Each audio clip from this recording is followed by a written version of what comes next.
Hi everyone, for those listening on voice chat on Telegram, please be patient. The live streams will be almost live on all the other platforms, and then we'll be doing shortly.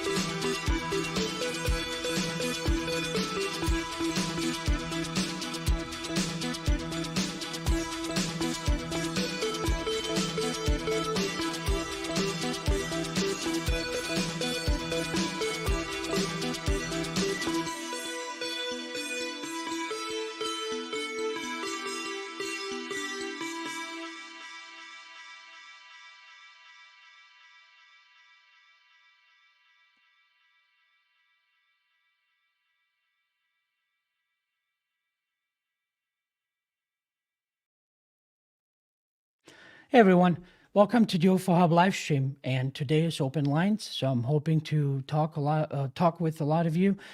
Please log in using Telegram. You can find the UFO Hub group there. Join the voice chat, and you'll be able to talk to me directly. It's basically a time when we can just relax online, hang out, and basically share different stories, anything metaphysical, spiritual, and the supernatural in general. You know, some people have experiences with UFOs, aliens, ghosts, you name it.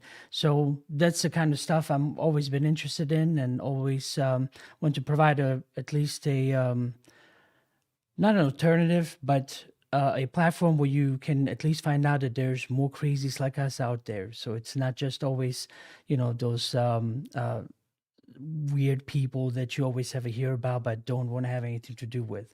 It's just normal, everyday people having our normal, everyday lives that extraordinary things happen to. So we can't share it with anyone else but ourselves. So I hope you at least get out of the supernatural closet and share your story publicly with me. And I guess this kind of came about based on the different people were always wanting to, share their stories, but I didn't have a platform. For a while there, I tried starting a blog, and so then to maybe somebody or whoever wanted to, they could write in, and then I'll post their story. But that somehow didn't work out because I guess you have to write it all out. So I figured maybe calling and just chit chat would make it easier. So again, you can download the Telegram app on the phone. You can download it on your computer. Find the UFO Hub group. The link are also, or the links actually for a lot of the different social media for UFO Hub are in the descriptions. I believe in Facebook is above the video, on YouTube is below, and you'll find the Telegram group link right there. And so yeah, just join it. If you just want to use your phone to listen, because we're casting right now to the UFO Hub channel on YouTube, Facebook, and Twitch, and voice only over Telegram. So if you're working or just want to listen over your phone but can't necessarily watch this will be your opportunity. So anyway, today I don't, as always, don't necessarily have any topics. I'm not going to go into covering certain areas unless maybe some of you in chat or over Telegram might ask me to do so. But I generally wanted to hear your stories, but at least for maybe just a few minutes, if you don't mind, whoever does call in, or maybe even over chat, if you feel like writing that long, to just tell me what your thoughts are, whether you're disappointed about this UFO report that came out, if you kind of like me thinking, well, this is just the beginning and every average Joe has to start somewhere, so this was a perfect way to ease it in, or do you have different thoughts? So please share it with me. If you are in chat, whether you are on Facebook or any of the other platforms, if you have a specific question for me, please make sure to put the 3 stars before your question so I know it's directed towards me and not just a chat with someone in the room. And so let me see what else I can cover here. I want to go and to Jeremy Corbell's website, because for those who might not have been aware of, just yesterday, I believe, more footage was released regarding it was the USS Omaha, and this was back in 2019. So I just wanted to show you the footage in case you haven't seen it. It was just basically another release.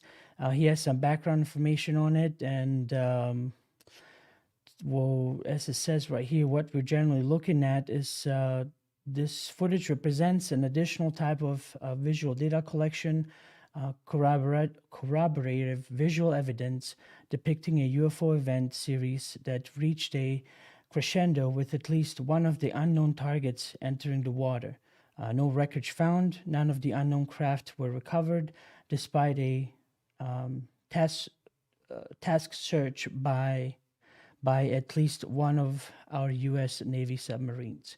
So anyway, let me show this to you real quick, and then we can move along.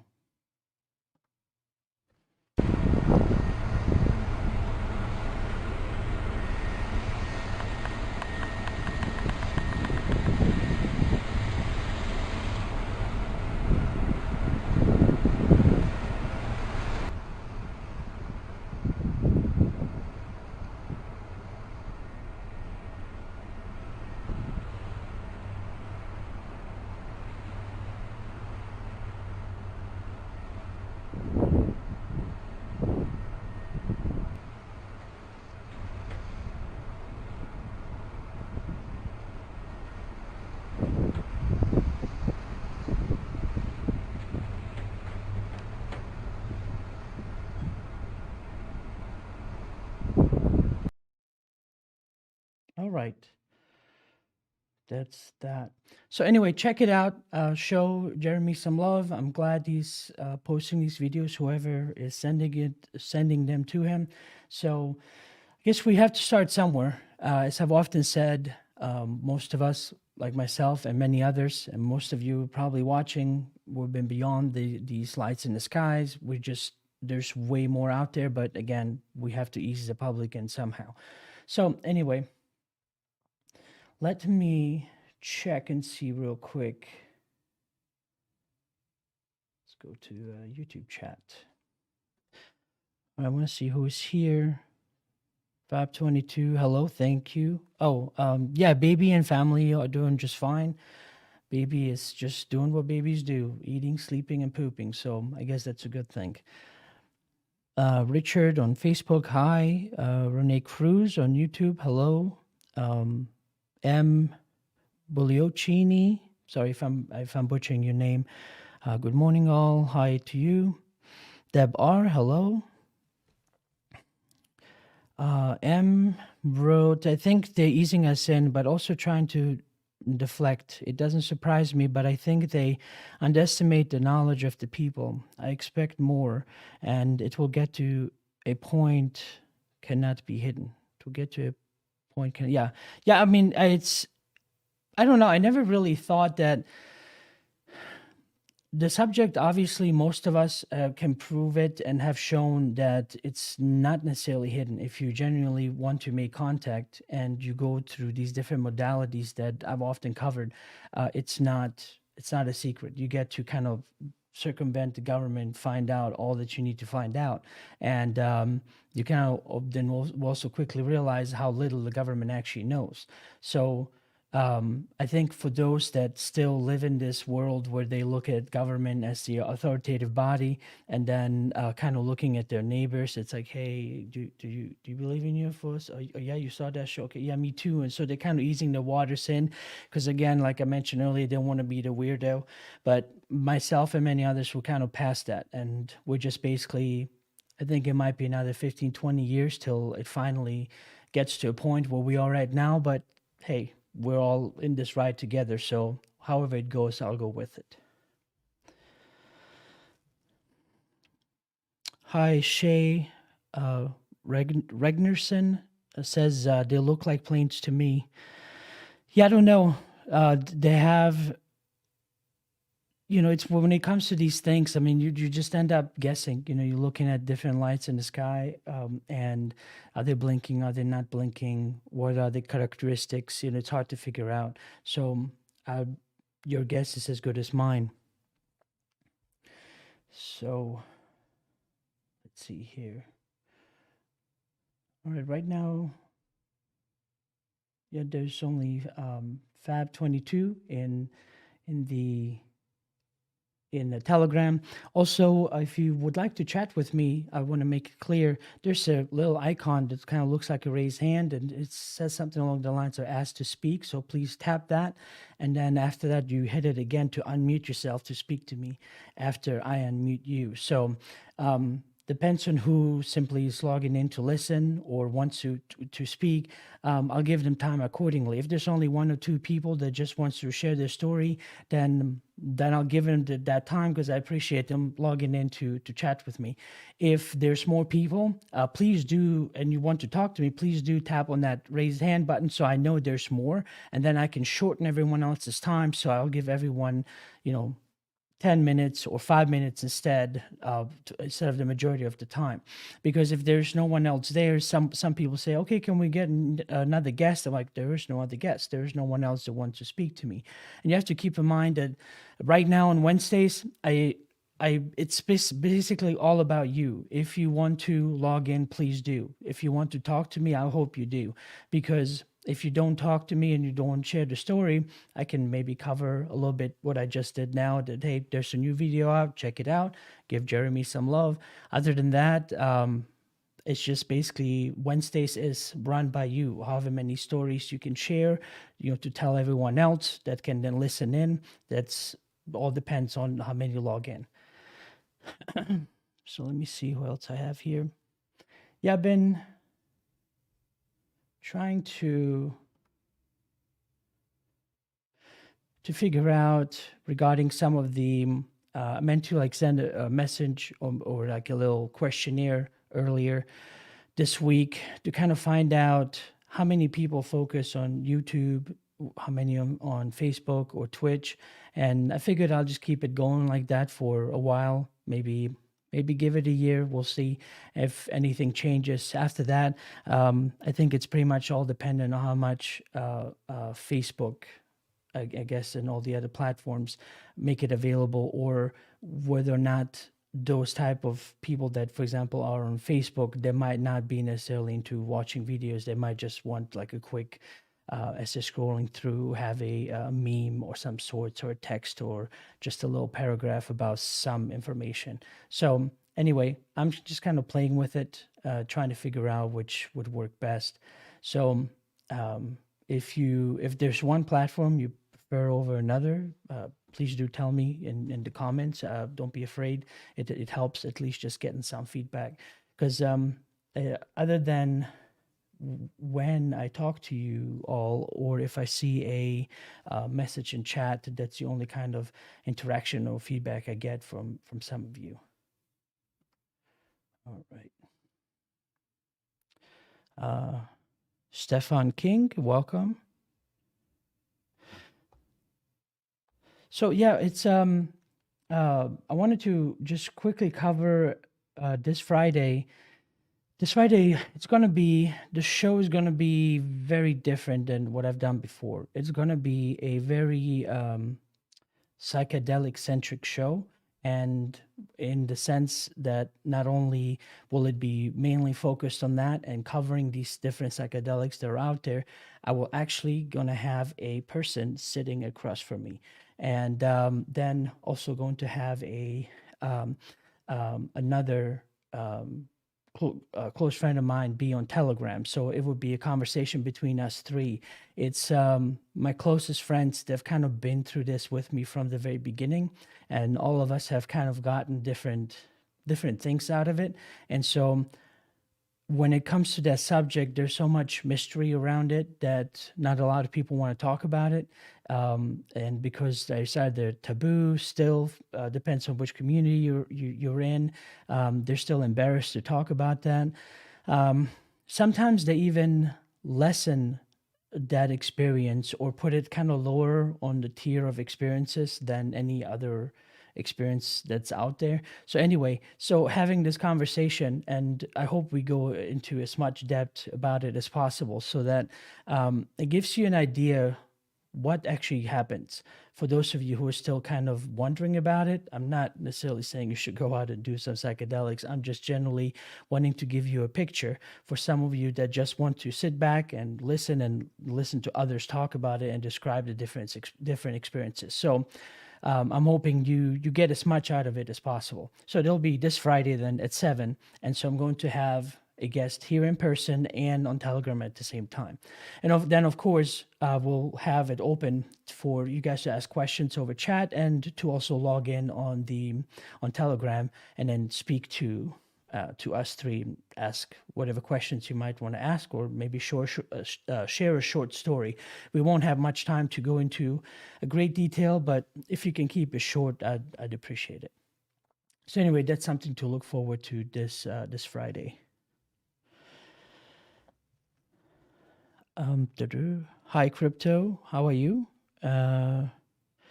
Shay is said, if Corbell is getting this material of the Navy, could it possibly be that they're giving Corbell videos that look suspect to distract ufology? Well, it's a good point. Well, if you're new to ufology, I don't know. It could confuse you because when you're new, and I remember how when I was trying to find like I have had these experiences, is there anything that can corroborate what I've experienced, like what in the world is going on? And so you're kind of like a little cat running after this laser pointer, because here's this UFO footage, there's this picture, there's this book, to go back and forth here and there. And so for those who are just now getting into it, have this great interest, I hope they don't get discouraged, because that's all that they're ever gonna really, unless something truly happens, a shift big enough happens to where government just takes it to the next level. Because I don't know if you quite realize it, maybe I don't know if I've really spelled it out to you guys. At the end of the day, the government admitted UFOs exist, during this pandemic. I don't know if I maybe need to be as blatant about it to tell you. They've come out, they admitted it. They haven't given you all the information, so I believe it's just the beginning of it, because everyone needs to kind of take it easy, because it's hard to switch from, hey, it's sci-fi and movies and it's great entertainment, to oh shit, they're real. And so it's just a matter of time how far they'll go out there. And so for those, again, unless something changes drastically, like I've said before, from the 2020s, and pretty much for 2025, I have a feeling this is what we're going to have to deal with when it comes to government. It's just be another report. More money was invested, and we were able to find out just a little more, but we're not quite there yet. And we were able to record this footage with whatever cameras, because before in this report, they were kind of saying that the cameras and the sensors that they were using, whether it's infrared or radar and all that, wasn't necessarily specifically designed for UAPs. So therefore, they were kind of stating that it's not, I guess to paraphrase, not the right equipment to make any analysis off of that. So maybe in the future, they might come up with something new that they're going to use to track these things better, to analyze better, so that they can kind of disseminate it and give more information in more of a, trickle down fashion, just big enough bites so that the average Joe can chew on. Hello, Daniel Norman. Hello. It says, I see three choices: alien tech, foreign power tech, or the U.S. messing with us all. Yeah, okay, that could be. But this is a soft disclosure, right? Yeah, I believe, they've admitted they're there. They're just going to play this game of how much are we going to, open this door.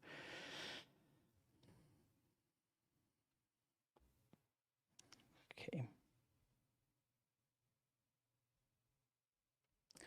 All right, I'm still waiting for, I don't know if Fab22 wants to talk to me. I only have him so far on Telegram to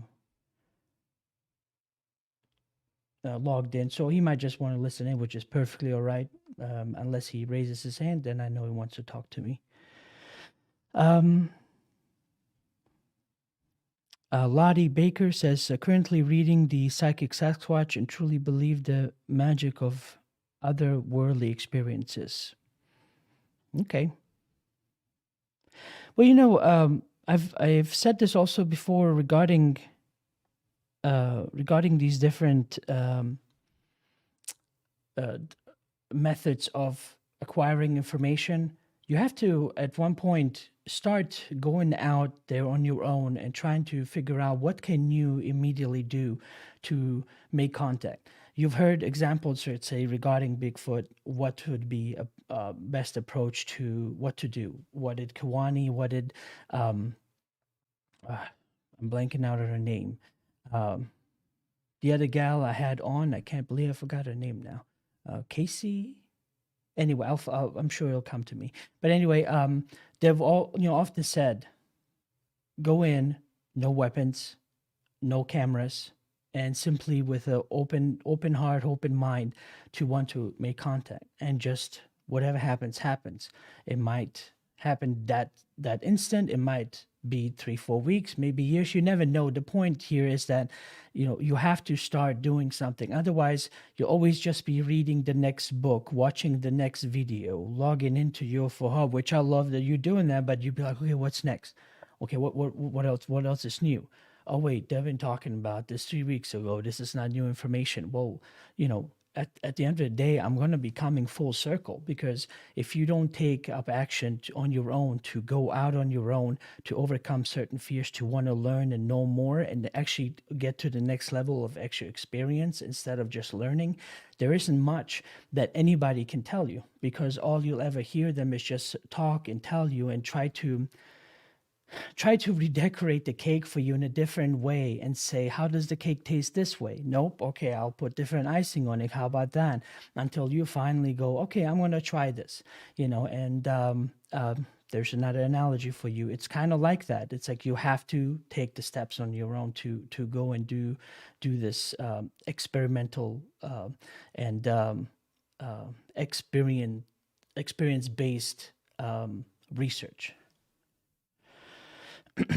Dudley, hello. What's up? Oh, yeah, and Dudley, I know you called in last week, and I didn't have the time then because we had a guest. I'm sorry we couldn't spend much time, but I was telling you then that today would be great. So if you do log in and have some time to talk to me, please don't hesitate, because this would be a time for you to share your story. It sounded like you had something interesting happen to you, and so I'd love to hear about it.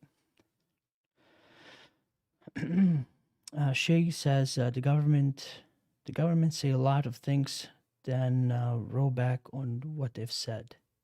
Well, it's what's oddly enough about this is like they haven't done that. Anytime new footage came out, they were pretty quickly about to confirm, not to confirm what was captured, but to confirm, yes, this was recorded on the 2019 on this ship during this time by this airmen or by this crew personnel and whatnot. And they've done that a couple of times, if my memory serves me right. So they're not rolling it back, but they're not touching the UFO part yet. They just, whatever comes out, yes, we can confirm this was recorded. And because before I could see it, I mean, especially during Project Blue Book and all these other different programs, they just denial, denial, denial. Find something interesting, roll it back. Oh, this UFO, nope, sorry, just swamp gas. Oh, this is UFO, nope, sorry, just hot air balloon, whatever it is. So, but this time, not so much. I think we are in the cusp, in the beginning of what could be then the eventual disclosure if we don't have it a lot sooner.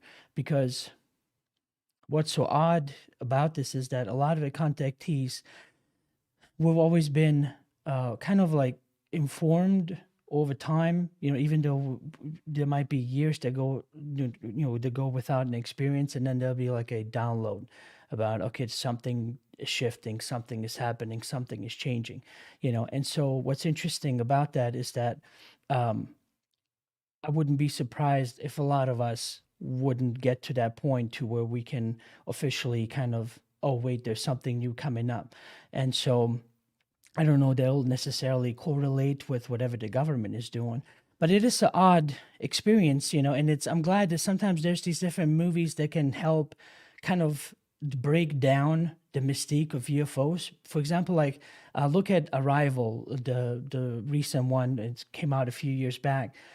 You had these huge ships, you had all this, all these scientists, all their stuff that they had to measure, all the things that they needed to find out, and all the sensors, and just using science, which nothing wrong with that. But at the end of the day, when you watch the movie with all the cameras, all the knowledge, all the things that they were trying to basically kind of try to understand this language, they then understood by individual experiences that they were communicating through them through dreams and then throughout time, so that then they were basically starting to realize that there's not much science can do at that point. And that's how a lot of us feel like, not that we hate science, God, no. I mean, look around. If it wasn't for science, this monitors, the mic, everything I have around me, wouldn't have happened. I'm glad for those people that have followed their passions and created such awesome toys for us. But sometimes certain things just have to go beyond that, and it's just unfortunate we can't find a spot to where science can sit down and then listen to some people and say, okay, we've experienced this, we don't have the scientific background, but can we break this down to you to where maybe we can find a medium, maybe you might be able to see what we're talking about, and then we'll work on this together. But it's just been, because of funding and different class groups, everything has just been divided. If you're hardcore scientists and you want funding, you better not talk about crazy stuff, and if you're already crazy, well, good luck being taken seriously. So it's just, you always, it's one side or the other is always put in between the rock and a hard place.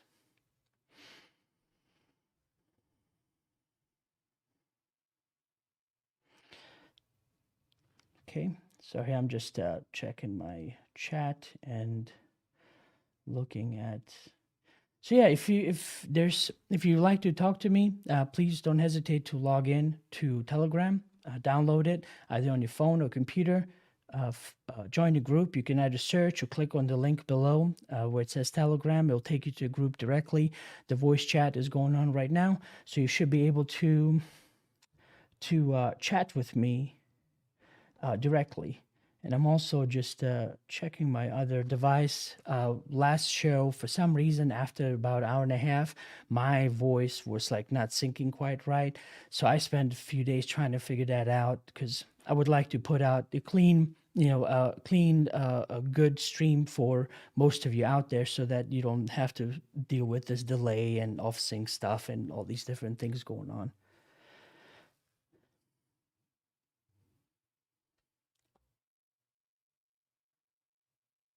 So she says Trump formally regiments the U.S. Space Force, which must mean the USSF must have a spaceship to be a force in space. A navy with no warship is not a navy. That could very well be because many times, like, the general talk has always been that the military is about 50 years ahead of whatever the latest, greatest, newest technology is. For some people out there that were more privileged to be at the right place and time, they found out that it's way more than that. I mean, at times you're talking about hundreds of years, if not more, ahead of what's going on now. So I don't know if this also would then kind of play along with, hey, let's start this Space Force, and they'll start out with some simple models that won't get anywhere, and then they'll have a breakthrough, and the next thing you know, you have this, a jump in technology. It's kind of like if you look at what Elon Musk did, it wasn't necessarily a mystery of how electric cars work, but it seemed like he almost hit the market with not just an electric car, but it had an awesome range to begin with, had a very simple yet beta and always evolving version of autonomous driving, and then all these cool little things that came with the car, of like just going from 0 to 60 in like 3 seconds, and not only then, he started working on infrastructure so to where there's these different Tesla charging stations. So anyway, it was almost like just rolled out and ready to go to where now it can be built on. And so I'm wondering if the US government would kind of do a similar thing, because to just jump from now to, hey, we have a spaceship and yeah, we can go to Mars within 30 minutes or something like that, would be like, what? What in the world? How did this happen? Not that we already don't know that they're always doing something in secret, but I think, people, as always, just need small incremental steps.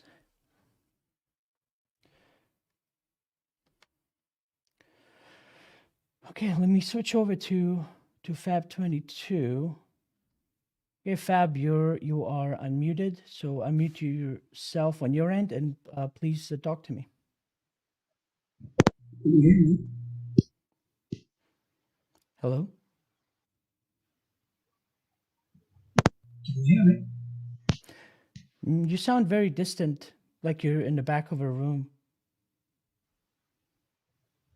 Oh, let's get to the show. How about now? No, now it's very, very computerized at this moment. Sorry about that. That's too bad. Well, Fab, I'm sorry, I don't have a good connection with you. I don't know if you maybe might need to move to a different spot in the house, or maybe a different direction. Really would love to talk to you, but the connection is not good enough. Sorry. Okay, let's see what else is going on in chat.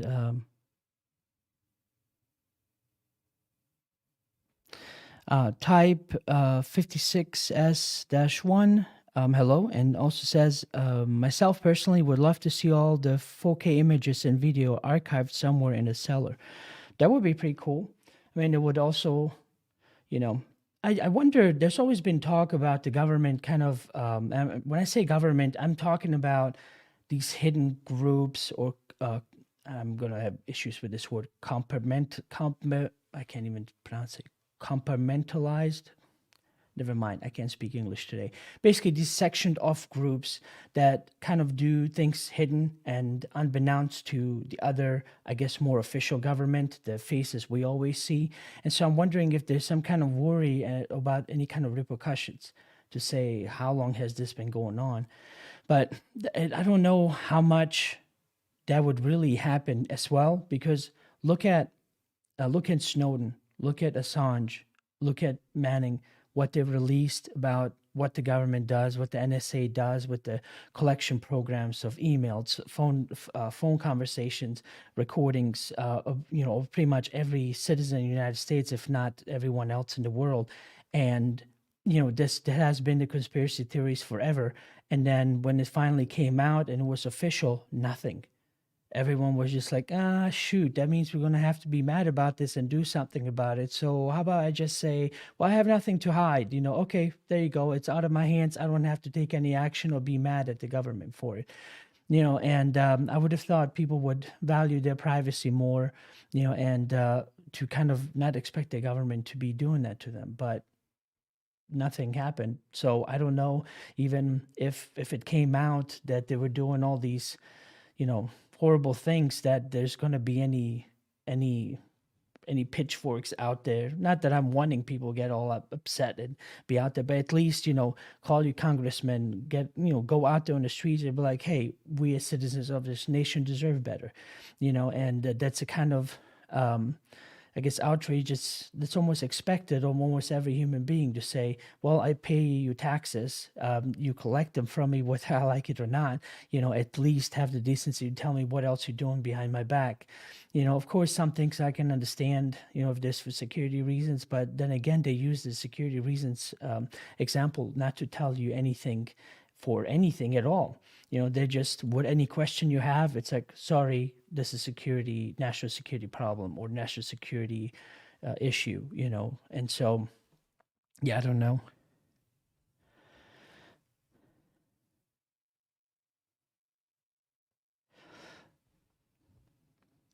So Drew Baber says, I said this when TTSA formed, and I'll say it again. This is all about money for black projects and the industrial military complex. This was never about disclosure of the truth. If this was the case, I think they're going to have to then, if we do expect the same thing from everyone else, they're going to have to start reeling it back in again, to not be as open with this UFO like it have been, to just kind of be forthcoming and reports coming out. And then even report, like I said, they didn't poo-poo it. They were like, well, we need to invest more money and this is something to look into. So I don't know how that rollback would work. Okay, I have a crypto on Telegram, but probably just listening in, and I'll see if he wants to talk to me. Just please raise your hand. Otherwise, welcome and just listen in. Switch over to YouTube chat. So Elijah, hello. M. Roland, hello as well. Welcome. Paul Lewis, welcome.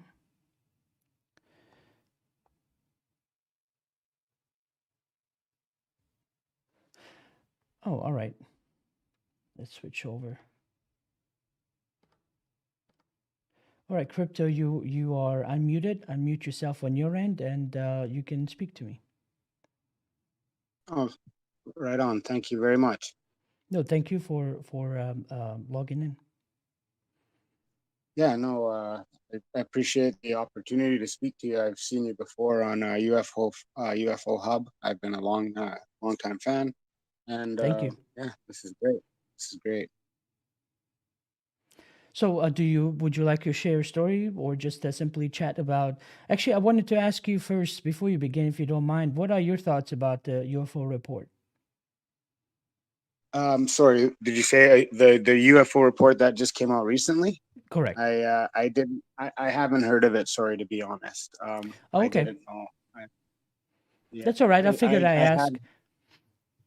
Okay. Yeah. Was there something new that came out, like from maybe Biden or? Well, no, this was a report that was already signed, I think late 2019, and the 2.3 $2.3 trillion stimulus bill that were kind of that was signed by Trump. It was about, okay, so much aid to go here, so much aid to go there. Oh, and also release what you know about UFOs, and kind of took everyone by surprise. And so from that date, there was like a 180-day countdown, and so that just recently ended.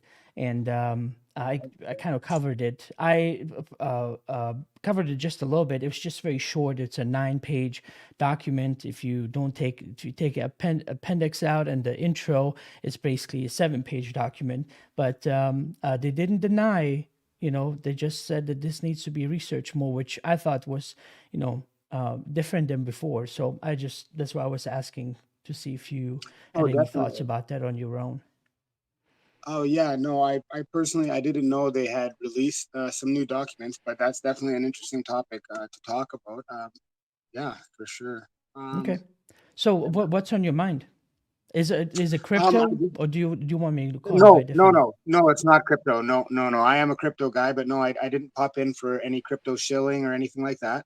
I came from my background in UFO, my interest in UFOs, which was a longer time than crypto, which has been about 3 years. I've been Right. interested in UFO basically my whole life. So yeah, I came from the UFO side, and I wanted to talk to you, if you don't mind, about Ray. If you remember Ray Kusalandik with the 32 species, that's what I was Right. wondering Right. about. Okay, yeah, go ahead. To be honest, I don't know how much I can tell you, because something, I don't know. So what happened was I moved to Arkansas, right? And this was around 2015. And so, of Hmm. course, Ray and my late friend Joe, we used to hang out all the time, and we were just always, talking about, Ray would, talk about his experiences. Then, of course, Joe was more of the researcher type, so he would then always, like, question him. And we always have like this, good dynamic between, this weird thing is happening to us. Let's figure this out. Well, anyway, I moved, and so since then, unfortunately, my friend Joe passed away, and then Ray disappeared. I'm I sorry to mean, hear. he I'm sorry to hear. literally lost the apartment. Nobody knows where he's at. The meetings he was That's what I having was on a, calling about. Oh my God. That's so interesting. I'm Yes, sorry, that's what say I that was again. calling him. That's what I was calling about. That's so interesting because Right. yes, I'm sorry to hear about your friend. First off, I'm sorry to hear about your friend. But the Thank you. disappearance of Ray, that's kind of what I was like, man, have you heard anything? Like it seems like he just disappeared. I think I had him on Facebook or something, and I said hi or something. I don't think he responded. But since then, yeah, he was making a few posts with the elephant guy or something. He was making a few posts, George or something. He was making some kind of contact videos. And then, yeah, he kind of just disappeared. I was just wondering, is that kind of how you felt too, that he has just disappeared? Well, the thing is, I had numbers for him. I had these alternative connections to him, and all of them just dropped, and I couldn't call him anymore. And I kept on calling the different people in the group. And I'm like, "Hey, what happened to Ray?" And Yeah, so it's. I hope that he's okay, wherever he's at, and yeah. I don't want to talk more about it, other than Okay. there was a very there was a person, a woman in his life that kind of, I don't know how to describe it, kind of just led him astray, because he was so, just, I guess, smitten by Hmm. her, and Hmm. so Yeah, yeah. I don't know. And then I don't know what happened after that. I couldn't get a hold of him. Everyone I talked to, they don't Mhm. know where he's at. No, it's cool. He's gone. So I I'm just sorry, feel I so can't give you cool to any more talk than to you. that. No, that's okay, man. It's so cool to be talking to you, man. Anything on your channel, anything you're talking about is awesome. Yeah, I just gonna mention about Ray because I literally found him through your channel. But yeah, no, that's cool. That's cool. Um, yeah, Right. anything like this. Yeah. Yeah, I mean, if it was something personal that somebody asked me not to cover, or if they gave me permission, of course I would just say it, because I don't like Oh, for sure. necessarily secrecy. I can understand privacy, but Mhm. that's why I never really liked these different groups that I was going to.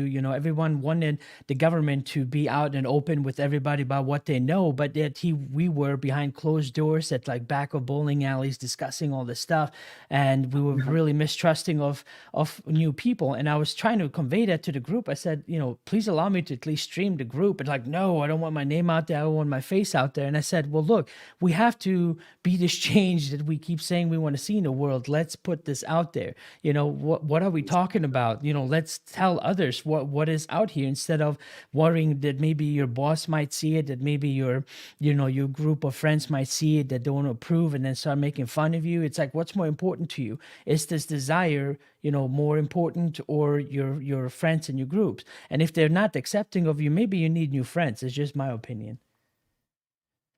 Yeah. No, for sure, for sure. And so, what about you? I mean, was it always just an interest, or have you had any experiences about, the supernatural in general? Yeah, personally, I've had some experiences. I always enjoy looking up at the sky. I enjoy looking up when I'm bored, looking up at the stars, and watching the ones that move that I obviously know are not stars. Right. And yeah, no, I basically throughout my whole life, I've had little experiences here and there. It kind of started with my mom told me a story when she was a little girl. This is obviously an old story. When she was a little girl walking with her mom one day, they were walking and they looked up, and I think they were coming from the store with some bread and milk or something, and looked up in the sky. And I guess it would have been you could call it a daytime UFO sighting, and they seen what I guess at that time what they thought was a UFO. It was like a large disc, shaped thing with some windows and stuff, like kind of unique or rare looking. And that was it with that. And that she just told me that story when I was younger, and I've kind of always thought about it since then to go, okay, well at least I can believe. I don't have to be too questioning of it. If my mom is telling me it's real, then all right. So and then yeah, since then I've watched and I've had a few instances where I've seen strange lights disappear, and stuff like that. I had this one time, to be honest, but it's gonna sound crazy, when I almost, well, it felt like one kind of went over my head, but not, not too close to my head or anything. So I would say to the point that I could literally see the bottom of it. And Right. the craziest thing I can remember about it, that I swear I'll never change this part of the story because it's the only part of the story, is the way the lights glistened. That was the most amazing part. They literally glistened like a diamond. Like, how when you take like a fancy, like a diamond with a bunch, or fancy ring with a bunch of diamonds on it, and you shine in the Right. light, how it kind of sparkles and glitters and moves from, like that. That's what was so crazy. That is exactly how the lights on the bottom moved, and they were multicolored.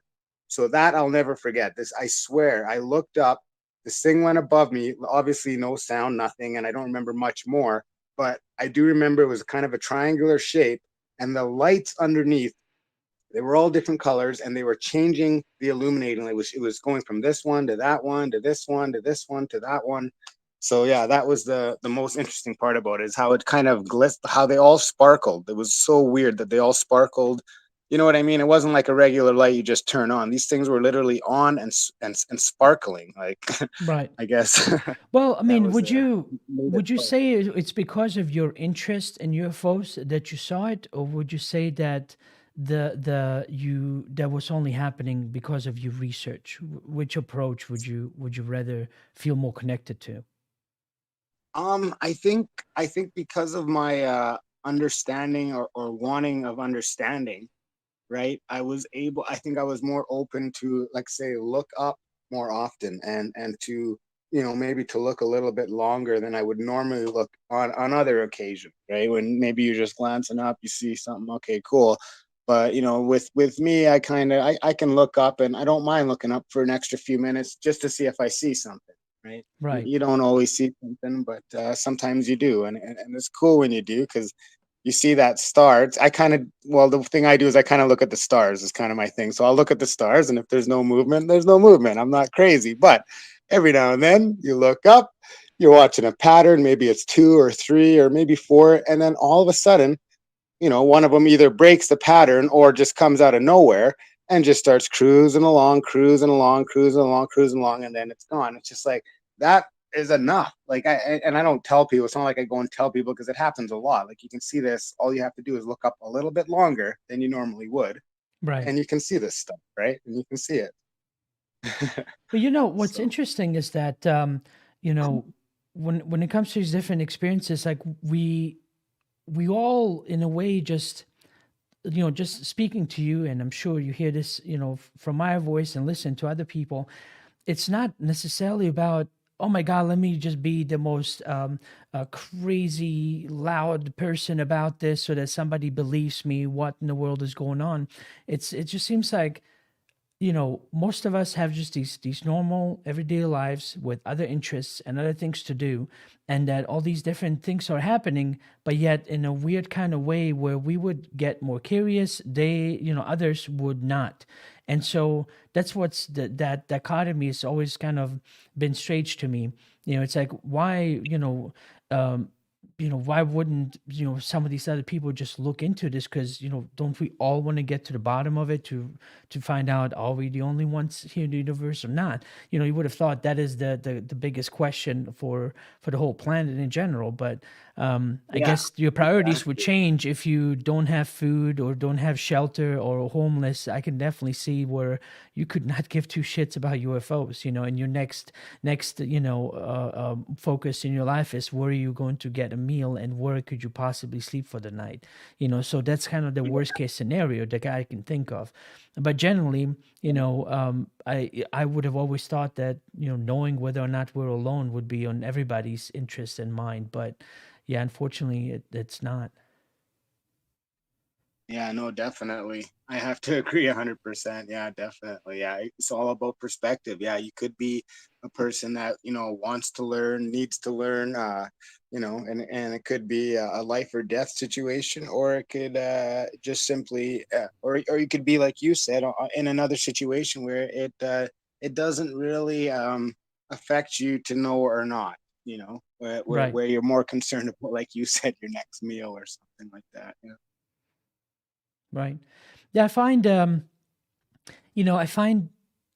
think it all depends on which place, and I guess from country to country, I guess each country has the difficulties and things to overcome and do. But I think once you get to a certain point, because I remember when we were younger, I mean, we're definitely poor, but my parents always made sure that my brother and I would never went hungry. We had nothing, but didn't have to worry about, will there be food on the table, because my mom and dad always made sure that that it was, and so um it's only when you get to a certain point, by them, basically making sure we go to school, educate ourselves, learn what we can. When we got to a certain point, certain level, and you get comfortable and you have a good job, and you're just living, your middle class life, only then the other things become more interesting, like taking care of the planet, making sure you don't litter, all these basic things. Because once that basic need is met, if you don't, nothing would matter. You don't matter. You can be like, hey man, go to a person that's on the verge of starving to death and be like, hey, UFOs landed, and they're like, I don't care. It's like, do you have some bread? And so I guess your perception and priorities, differ in that sense. But but do you think there might be some the connection? I'm sorry, I'm kind of switching subject real quick regarding your mom and her Not at all. Not experience. at all. Do you think it might be a generational thing too, so that whatever, however prone she was to having more experiences, that would be kind of passed on to you? Yeah. No, I haven't thought about it till you said it like that. But yeah, definitely. I do think that's how it works. And it's like that, someone like a close relative, like your mom or your dad or something, has an experience. And it's just easier for you in a way to absorb it, It's not so it doesn't bounce off you so hard. You're not as shocked by it. You're more able to be like, okay, well, all right, maybe I could open up to this. Like, my mom's looking me dead in the eye and telling me, without trying to get anything, or like she's not trying to prove anything or show off in any way. She's just telling me of an experience that she had, as truthful as she could tell it, which was she's seen what she's seen. She was walking with her mom. They seen basically a UFO, and that was it. And it's just like, Right. okay, cool, like right on. Right. Well, so what kind of Definitely. who was what were you kind of drawn to first in your I guess desire to learn more about UFOs and what in the world is going on? Was there a specific author that you would recommend maybe to Um, someone who might be just at the beginning, or even seasoned veterans? What is your general approach? Do you just kind of take in whatever is available, or do you have a systematic process?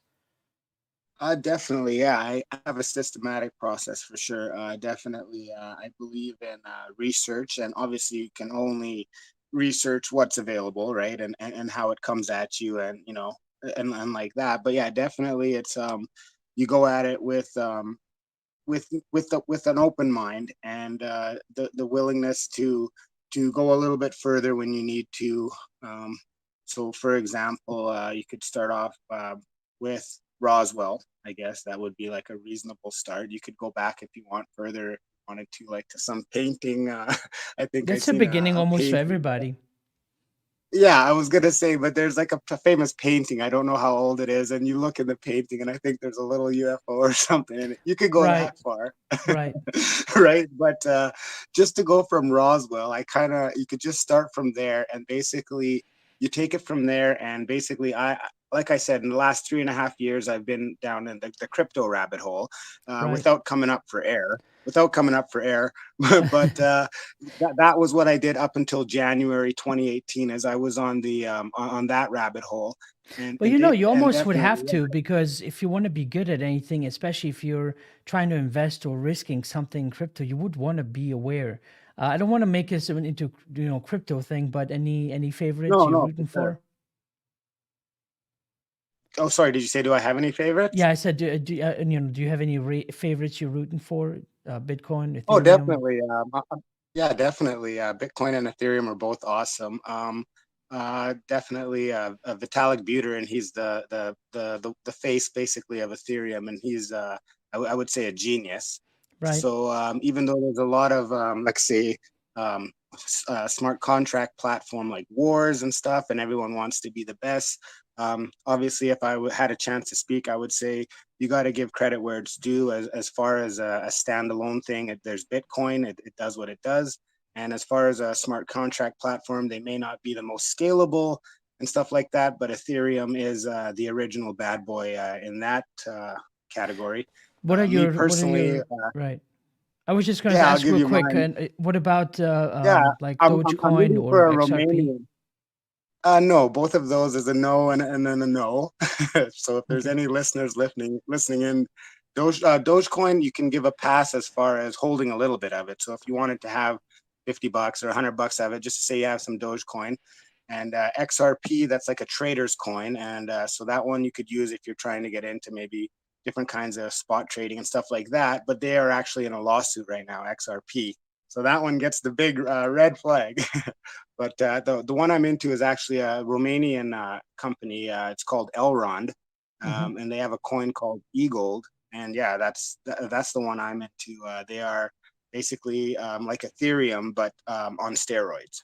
Right. So if you could think of Ethereum, how it's a smart contract platform, and everything in crypto is basically like a smart contract. Um, Elrond is the Ethereum 2.0, 3.0, 4.0, like that. And yeah, so that's the one I'm after for smart contracts is Elrond. And for fun and like gaming stuff, there's one called Avagachi. I don't know if you've heard of it. And it's like an NFT DeFi type one. So yeah, those two are pretty cool to check out. Avagachi and Elrond for sure. Okay. All right. Well, Throw thank those you out there. for sharing that. So, what do you think regarding UFOs and general sightings? Will Do you think it will continue in your life, or do you think it'll progress to something else, or will it just stay how it has been for you? Uh, def- Definitely. Yeah. No, I do think it'll progress. I think I'm gonna see it some more as time goes on. I guess to touch back on where we were going, we're my like strategy or whatever kind of yeah, you look at Roswell, you know, you take it back to 47 on everybody, and you say something happened.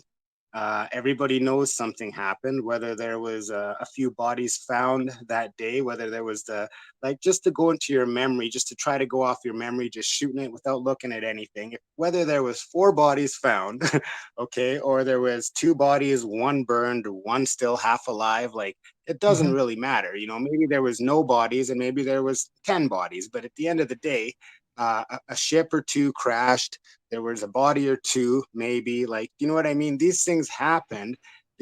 Obviously the Air Force came in quick, everything got covered up and turned into an air balloon joke and water balloon, whatever you guys want, or whatever they wanted to say, you know, a piece of Right. tinfoil, whatever. But at the end of the day, some crazy shit happened during that event. um, I did see a video where the one of the generals, I think it's basically the main guy, that he even admitted he had to hold something that wasn't what was found. He had to hold that for the picture, right? So he Oh, took, I I see. think, a piece of it So it was like a home. He prop. took a piece of, it was like a prop, right? That they had him hold so that they could, you know, make everything look funny. And he regrettably held it. He knew it wasn't the piece that they had found, but he still held it for the picture. And this is a, you know, years later video, right? Um, and yeah, there was a story about how he took a piece home to his kids, to his kid or his son or his daughter, and showed them how you can like wrinkle it and it folds and it opens back up and whatever, and it's on, you can't break it, you can't burn it, stuff like that, right? Right. So Yeah, you no, start those are off the with the little classic rock. story. Yeah, those are the classic stories that you would have thought that everyone would want to know about. Right, exactly. So you start off with a little of that, you give them a little taste of Roswell, then you creep into the 50s with you know, the, I would say the beginning of disinformation, you know, media, you know, not media, but you know what I'm trying to say, like the basically how would you say that, mind control, um but a way to say it without saying it too crazy, like what would you call it, brainwashing, there we go, I'm trying to look for the Right. words here, it's been 3 years. But yeah, so like brainwashing, mind control, you know, repetitive, like you could say lies, I guess, repetitive lies, and just that disinformation. It started right around then. Basically, as soon as they were able to start putting TVs into people's houses, in my opinion, is when the and radios, I guess, and stuff like that, is when it started. Right, what you're hearing Right. on the radio may not be what's really going on, but you're going to believe it as if you hear it every day, right? What you see on TV might not be what's going on, but if you see it every day, you're going to start believing it, right? You're Right. almost forced to. It's like, well, they're not going to change the channel, so I guess that's what's on, right? So, and yeah, so then you fast forward a bit up to like all the different projects that were going on, the underground projects. So we're taking it to you know, Bob Lazar, his story about S4, you know, Area 51, stuff like that, secret you know, underground military bases, stuff like that. Then, you know, go up a little bit further, you know, then we're in the 90s and like, or 80s, 90s, like there's all these different levels of it. You know, there was a lot of people that mysteriously turned up dead throughout the way. And I don't know if you've heard of William Cooper. Um, Yeah, no, I have. you I know, actually just Stephen recently Greer. watched something not that long ago about him, and I mean, he's been right on. It's just unfortunate that somehow, anytime you're on the verge of something to release it, they're always like, "Oh, there's a tax issue we have to go after you for." It's like how apparent, or how obvious can you possibly get? Right. Yeah, because you know what I'm talking about, because it was what, evasion of taxes that they were raiding him for, right? Was that it? Oh, you're saying how off Cooper. of Yeah, I'm the talking real about thing. Yeah, Cooper. yeah, Yeah, he was yeah. on the William track or Cooper. Yeah, something. Yeah. I'm yeah, sorry, go ahead. yeah. No, no, for sure. Yeah. So you're saying how they went and got him for something that has nothing to do with, like, you can't go and kill a guy for something like that, is what you're saying, Right. basically. Yeah. No, I agree. A hundred No, I percent. was just generally saying they always, every time, I mean, what was that? Oh, even Al Capone at the end, they got him on tax evasion out of everything he's ever done. Oh, You know what I mean? It's always okay. I something got you. taxes, Yeah, then Cooper, same thing. It was something about also like either tax evasion or something tax related, and it's like, sorry, got to deal with you. Right. Right. And yeah, that doesn't make sense, right?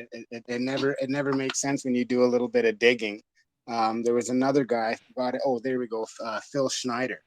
I know, I don't know if Right. you've checked out that guy, but Yep. he died also in a similar way to William Cooper, right? Not a similar, I'm talking cause of death, but I'm Well, saying in a similar way right. how he gets approached by people, and next thing you know, he's found, let's say, laying on his living room floor with a rubber hose wrapped around his neck a few times. Well, Right, and they called it he suicide, and and there were right, several things that they were saying, like there was things were off that basically would prove that it wasn't, it wasn't suicide, but and I don't know, it's always gets kind of swept under the rug in that way. It's like, oh yeah, they killed themselves. Sorry, okay, let's move on, and that's unfortunate. That's very very frustrating too, because especially right. when you know what they were talking about, what they were covering, it just could drive somebody mad sometime.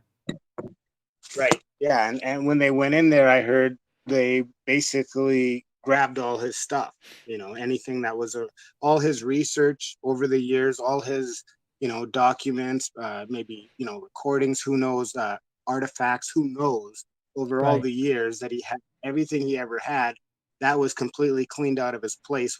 And so you're telling me some guy is going to take all his stuff, throw it away, and then kill himself. Right. Well, I'm You know what glad a I lot mean? of A guy that, videos I was just going to say, I'm yeah. glad a lot of videos that he had made are already out.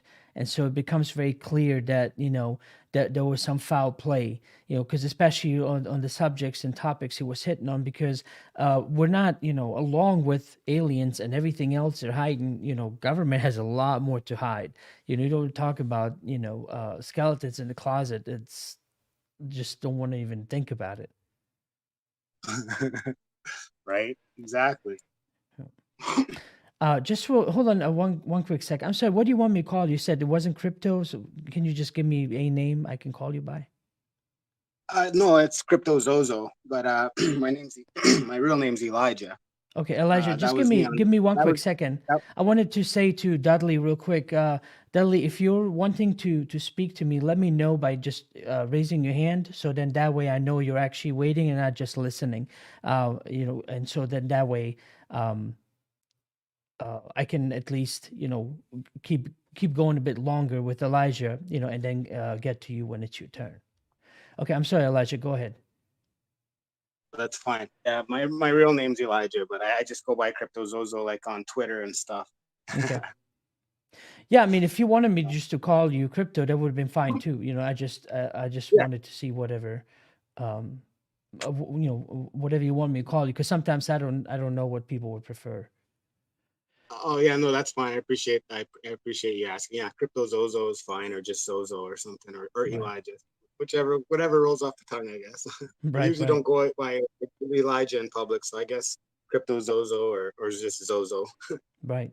Well, can I ask you a quick question? And so I don't get, to be honest, I don't get to talk to people very much about, them finding out about UFO Hub way back when. What was it about, the different interviews that kind of drew you to it? It's just the fact that you were hearing it from the horse's mouth, so to say, or what made you stick around?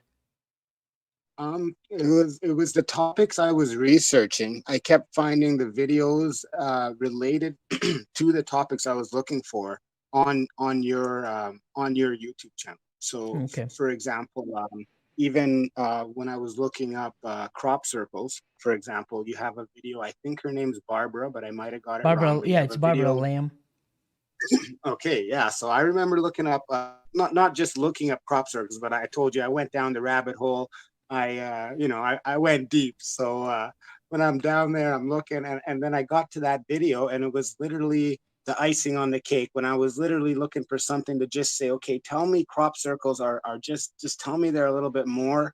And when I watched her video, it was great to hear about the energy, how she described it as having the energy, right? The energy that's in there, the healing energy, and stuff like that. I know it's an older video, but yeah, it was stuff like that, right? It was like Right, right. for that, Well, I it's found information that. that stands true no matter how far, far ago it was recorded. I tried to get another gal, Nancy Talbot. She's also very much into, um, um, crop circles and whatnot. And sometimes, it's very difficult to find um, someone they will always tell me something similar that, oh, I'm kind of out of the circuit. I don't do interviews or speaking anymore. And I'm just like, shoot, it's like, because here's my opportunity to have them on video, because a lot of times they only written books, or was during the time where you might maybe hear a voice recording of them.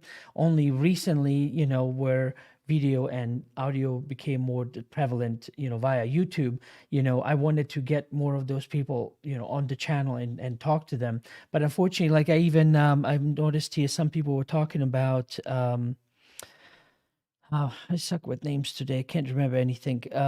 It was Paul Hellyer.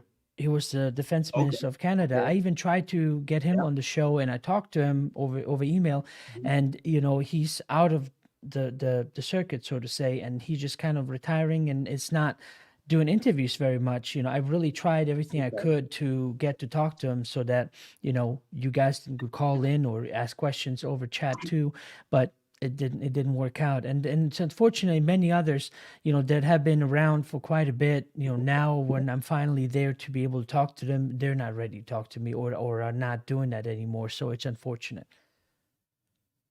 Okay. Yeah, I was gonna touch on a few more things, but I think Dudley has something to say. Maybe I don't know if you Well, noticed his hands up. if you can maybe just tell me a little bit more, and then I'll switch to Dudley, because I'll give him Oh, his due okay. time as well. So just Yeah, for go sure. go ahead, cover your points, and then we'll switch over. Yeah, no, for sure. Yeah, and I then appreciate you so calling. looking at yeah, no problem. No, I'm just excited to be on your show because I didn't know you do these. I'm not too sure. It says live stream 26, so I guess I've missed 25 of them. But Yeah, I no, will I just definitely try to be recently, on. yeah, I do. Well, Wednesdays is always open lines, and Okay.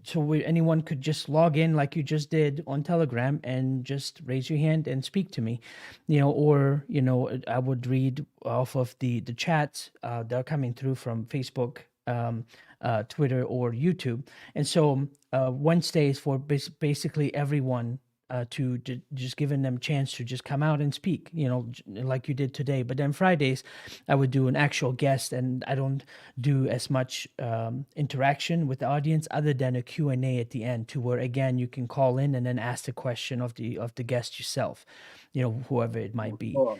And Super so, cool. I like yeah, the because interactive part. because That's right cool. now I have, like most of us, I got a full-time job too. So there's not that many that I can do, because I'm going to drive myself crazy. Plus my family needs me too. So, but I'm hoping Yeah, that, for sure. For the sure. better this does, that I can then do more of these throughout the week. But for right now, all I can do is Wednesday and Friday. And then on occasional, I did a webcast, which is a pre-recorded interview. And there's no Q&A. It's just me talking to a person over Skype, and then that gets published on occasion. Okay. Okay. Well, yeah, I'd throw out, I guess a few more quick things I could throw out here then Sure. is just, a few more things that, brought me in really tight with the whole, alien and UFO world. And your channel, even, for example, which I have to admit, a UFO Hub, if I can get it out there, is the best channel. Like, I find that the quality content, like, and people that come on your show, they don't mind speaking freely and openly and honestly, and that to me is what makes quality content. By the way, Thank you for that. I so appreciate it. yes, a few other things that brought me in, I could throw out there. There's a bunch of names I could rattle off, but like I said, there's Bob Lazar and his stories about S4, and then there's Phil Schneider and what he said he went through when they tried to dig underground in I think 79. So the firefight of 79, we'll call it. Okay. And the funny thing is, if you watch the Bob Lazar interviews, I actually noticed this because now you're bringing me back to the old me. Hmm. If you actually watch the Bob Lazar interviews, there's a moment. I think it's a 4-piece interviews that they have on YouTube. It's like in 4 sections, and I think it's in the first or the second. If you watch, he mentions that basically the Phil Schneider firefight of 79, but he mentions it in a different way. He says there was an incident that took place. He goes, I don't know much about it. There was a lot of guys that lost their life. I heard it was all headshots, Green Berets and stuff like that. And he just he didn't know much about it. He didn't mention Phil Schneider or anything, right? If you go and look at Phil Schneider and do a little bit of, well, I know you have, but I'm saying like to people listening in or that are going to watch this, if you go and research Phil Schneider and look at what he says about that incident, it's the exact same story that Bob Lazar is making reference to, right? It's the same story. You want to talk about headshots and Green Berets and Black Berets or whatever it was, Red Berets, I think it was Green Berets and Black Berets dying from headshots, right? Like it was a crazy moment, right? So That's there's that, interesting. You bring that right? up. No, I didn't see that. I watched, you know, a lot of Bob Lazar, but wow, I'm gonna go back and see if I can find that. That's pretty cool to know. Yeah, no, It's kind of it's I'll at get it. least they're corroborating each other's story. Well, it's not each Yeah, other's, but at least him corroborating Schneider's story. exactly. Yeah. So by him saying that he knows that there was at least one incident that he can speak of that was a crazy incident, you know, like in '79, where Wow. some, you know, Green Berets went in. They sent in basically what happened. They sent in a set of them. So I'm not too sure how many. I think maybe 50 or something. They all died, And right? Or he I think went it was down two there with waves. him because he was the soil analyst, right? Right. Like Yeah. he He was the went down geologist. and yeah, he went down, and I think another guy came down with him with a fully automatic, and he just had his sidearm, and he shot at the alien. He killed it, but then there was another alien. Obviously, there's not just going to be one. So he shot at one. He said he killed it, according to him, and then he went before he could really do anything to the other one. The other one basically shot at him, you know, and then the guy that came down with him saved him and stuff. Well, you know the story, obviously, but when you throw that in with what Bob Lazar is saying, who I believe Bob Lazar till I die, that guy tries his hardest. He doesn't know how to lie. He you know what I mean. He's just trying to bring it how he brings it, you know, And he and doesn't that's want to be Bob. in the public eye either, you know, as much as people No, think, you know, he's just like, just leave me alone. I would just want to do my little chemistry set experiments and whatever he's doing. And he just doesn't want to be part of the circuit and going out to speak in conferences and all of that. You know, that's what I find interesting about him. yeah, and uh, and yeah. So with him, uh, so so he goes with Bob. It's like that, and he doesn't want to like go out in the public, but oh yeah, that's what I was saying. I forgot where I was going with that. So yeah, when you collab those two stories together, that kind of puts solidarity to that.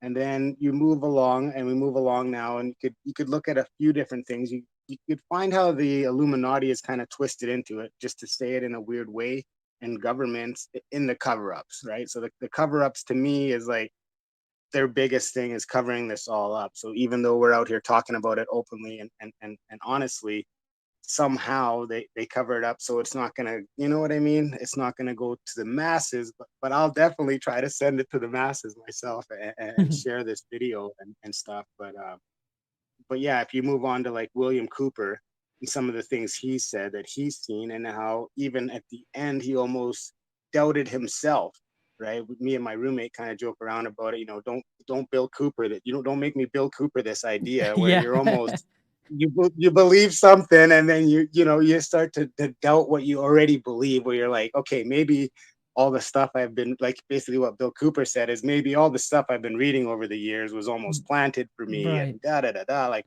he almost didn't know what was going on in the end, right? Because it becomes too much just to know too much. I guess you could say it like that. Right.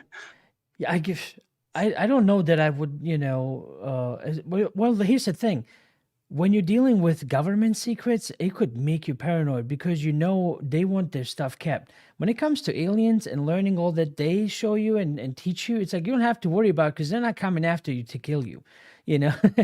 And so, you know, Right. it's like with governments, it's like, how much can I talk, you know, talk about? But my philosophy have always been just speak. I'm not never gonna, you know, shut up about it. You know, it's like whatever I know, I'll tell you.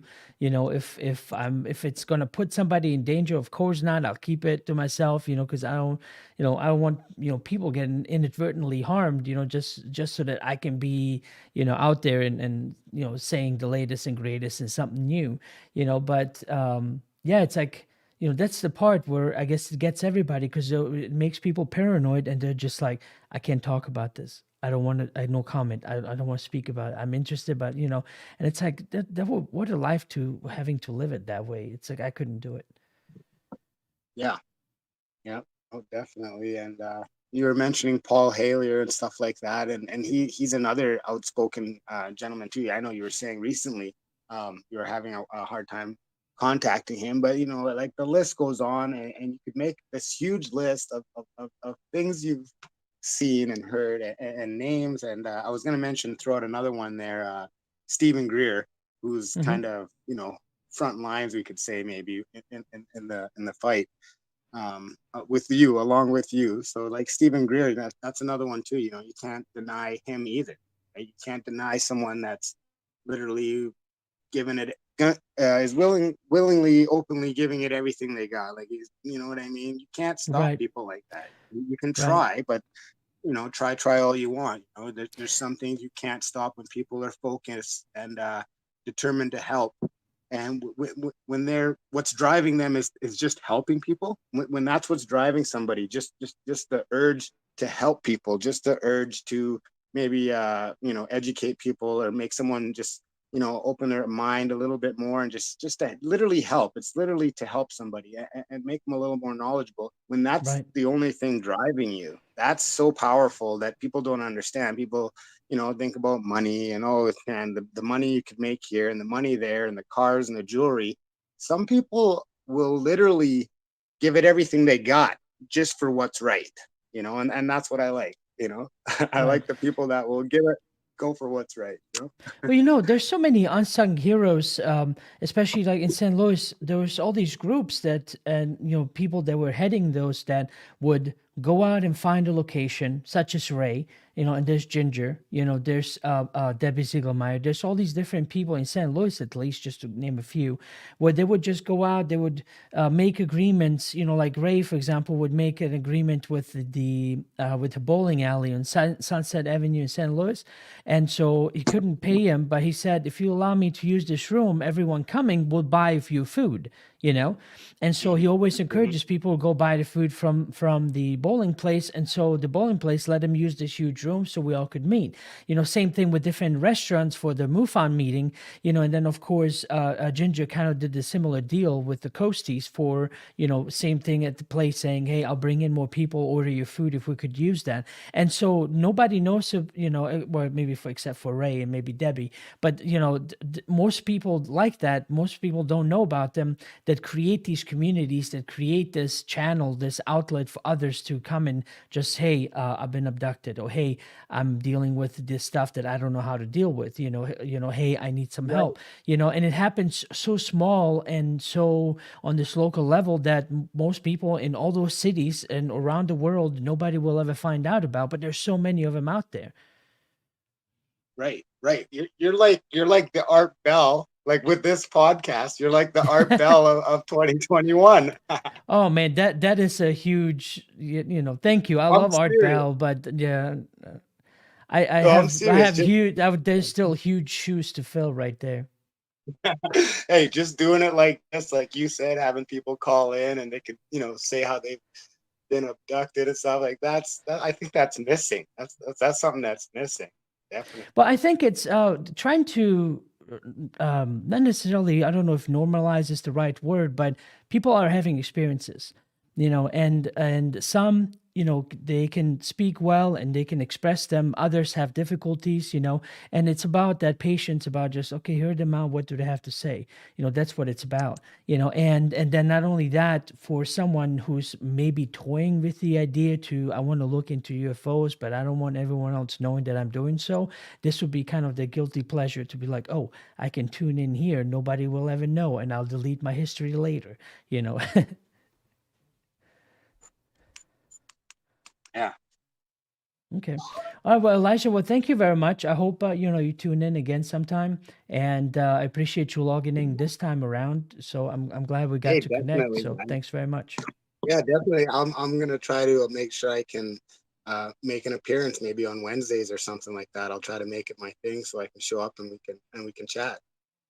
Yeah, please do. And yeah, it's always available. So even for Q&A on Fridays, I know other things come up, and everyone else has their own personal life, but you can also log into Telegram, and everyone else watching too, to just if you want to ask questions directly instead of writing them down in a message and then me having to relay it. So it'll give an opportunity Oh, for too sure. in that way.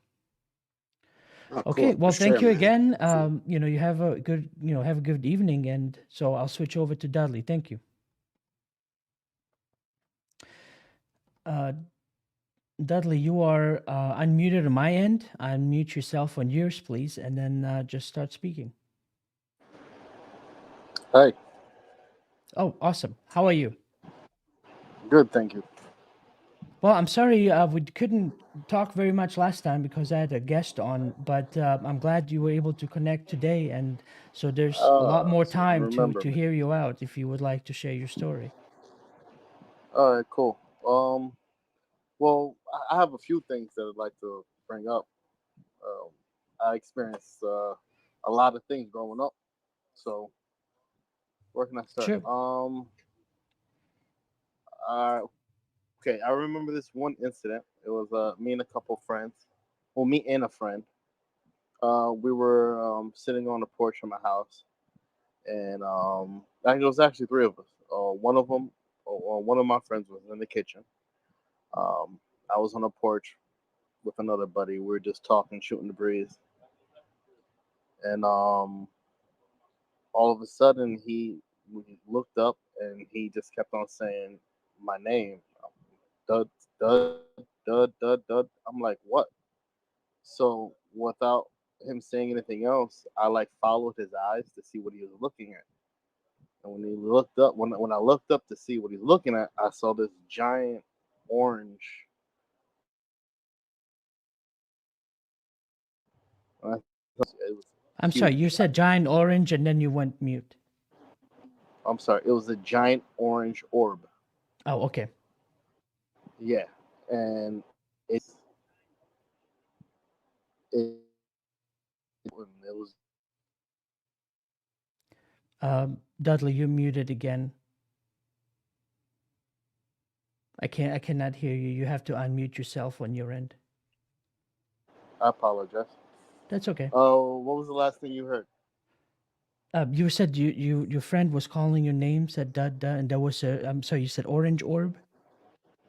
Yeah, yeah. Okay. So I looked up and there was a giant orange orb in the sky, and the thing was moving really slow, and it moved behind, and it went behind some trees, and we just sat there looking at each other, and we both tried to convince my friend in the kitchen this is what we saw, and he believed us, but we could tell by looking on his face, still he was kind of skeptical.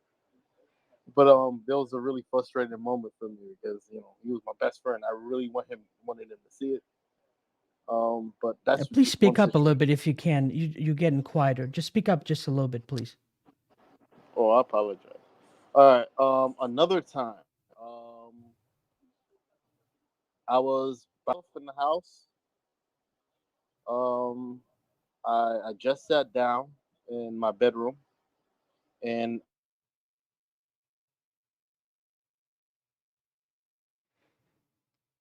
Dudley, you're muted again. Are you holding the button down? Because I think you can just tap it and I'll mute you, and then you don't have to worry about it muting you. Because if you hold it down and if your finger slipped, it might mute you again.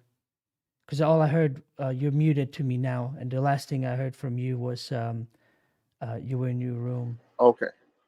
So, all right. So another situation. I was sitting in a house. I was just walking around the house, and I just decided to sit down. I was bored. Sat on the bed. Next thing you know, my whole entire body started vibrating. I got numb. I couldn't move, couldn't speak. Um, Next thing you know, like um, I'm like surrounded by like a bunch of. This is gonna sound crazy, but I'm surrounded by a bunch of like little men, little aliens. And you know how some people describe them as gray. they don't look to me. They didn't look so much gray. They look more of like a tan or like a beige color, and they look kind of friendly. They didn't look uh, they didn't look evil to me at all. But um, I still didn't trust them for some reason. Mm-hmm. Um, I looked at one of them, and I just remember saying, I kept on saying to it over and over, "Remind me, I'm not dreaming. Remind me that this is not a dream." And it just looked at me. It just with no expression in his face, no. It was just blank, like I was talking to a wall. And next thing you know, I'm back in the same position I was sitting in, and my body's still vibrating. I could feel it wearing off. That was one situation. I told you about the situation when um I was with a bunch of friends. Was that the being where it was approaching you? Is that am I is my Yeah, memory serving? Okay, yeah, yeah. Please retell it yes. again. I'm sorry, I don't remember exactly. I had too many All things right. going on at that time. Yeah. So that was a little more recent. Um. Okay. I remember um sitting down again, and like I had like a basically an out of body experience. Um, my body's to the left of me, and I remember the feeling of being afraid to look at my body because the idea of knowing that my body is there was terrifying to me. So but I'm used to like lucid dreaming and stuff like that. I've been doing that ever since I was young. Um, so I don't know. I went up to the window and I saw a black cat. It was looking for some for an animal, or like there's a bunch of little chipmunk holes in the back of my house, and I guess it was looking for one. And I don't know why I did it, but I decided to growl at it, which is weird. you I decided to growl at it, and it looked up at me, and it Mm-hmm. started walking towards me. And as it walked towards me, it grew in size. It got bigger. Then it went from a cat to like a panther type of thing, like a black panther type of thing, to like Mm-hmm. half human, half cat. And I don't know why I decided to lunge at it, because my window's ground level, you know. So I lunged at it. My window's cracked open too. So I lunged at it, and as soon as my hands made contact with it, my body went completely numb again. I couldn't move. I couldn't scream. I couldn't yell. I couldn't do anything. But I just remember a taste of like metallic in my mouth, and it was like being electrocuted. It's like you Mm-hmm. can't move your limbs, your fingers, nothing. Um, so I was like, yo, what am I gonna do? Like this is it for me. So the only thing that I could think of is Jesus. If I'm gonna die, like like let me get my last prayer in. So I'm thinking, as soon as I thought that, the thought of Christ came into my head. um I just kept on saying his name, Jesus, Jesus, Jesus, Jesus, Jesus, Jesus, Jesus. And the more I said it over and over, um in my head, I was able to actually speak. So I kept on saying it until I was actually able to get it out. And when I was able to get it out, it gave out this terrifying scream. Its mouth opened up. I can see the side of its mouth. The detail is crazy. The detail. And it felt like I was like in a spirit world. Everything Mm-hmm. was black and white. It was weird. It was very weird. And this is not the first time I've seen this. Oh well, this is the first time I've seen that creature. But I don't know. It's like I don't really know how to put my finger on it. But to me, it's like a spirit realm, you know. And I think it has something to do with like these UFOs and stuff, because the you get the same thing that pop up every time. You get the paralysis, you can't move, you know, you can't scream. They take full advantage of you. You know what I mean? It's terrifying.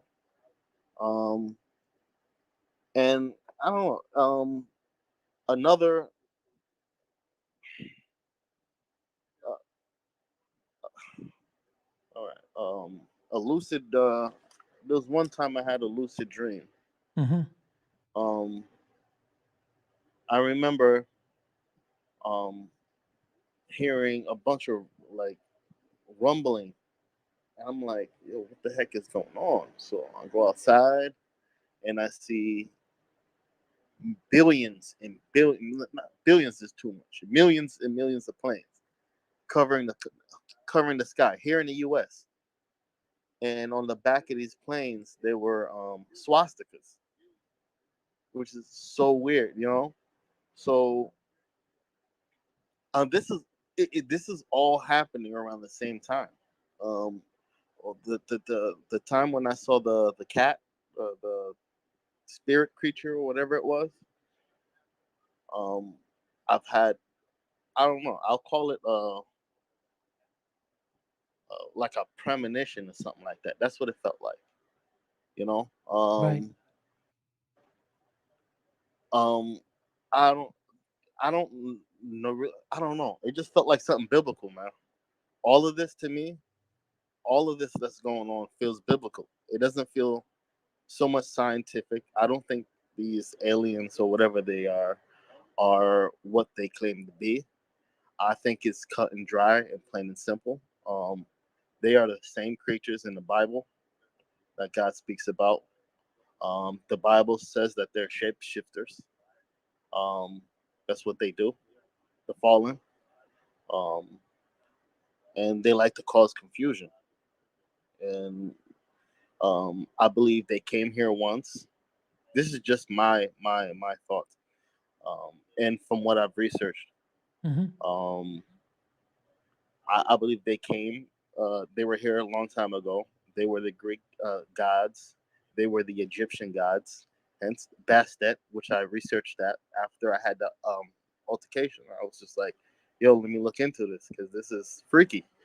I gotta look." So I looked into that Bastet, and like the storyline is always the same. You know, this time around they're aliens. You know, so Right. Dudley, can I so ask you a quick question? Have you heard of L.A. Marzulli? who? No. Yeah, I did an interview with him not that long ago, and his approach as well was very much the biblical alien connection. I don't know if you might want to look into him and see if you guys kind of on the same wavelength regarding that.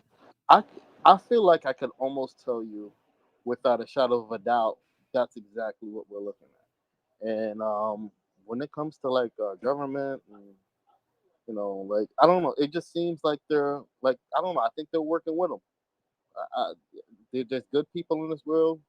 There's bad people in this world. Some people believe in God. Some people believe in the devil, and others don't believe in anything. But we keep on forgetting about the people who worship the devil. They worship in secret. That's why we forget about that, you know? And I think that they're conjuring up these entities and they're coming into our world through these government officials, whoever, you know. I don't know because I'm not doing it. So I can't really tell you. But I feel that wholeheartedly. I can almost tell you I know, you know? So Right.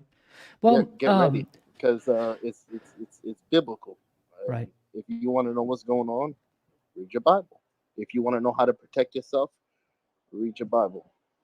It's we can call it whatever we want. We've done this already. We've been through this. I felt like we've been through this already. You have all these pagans. They work.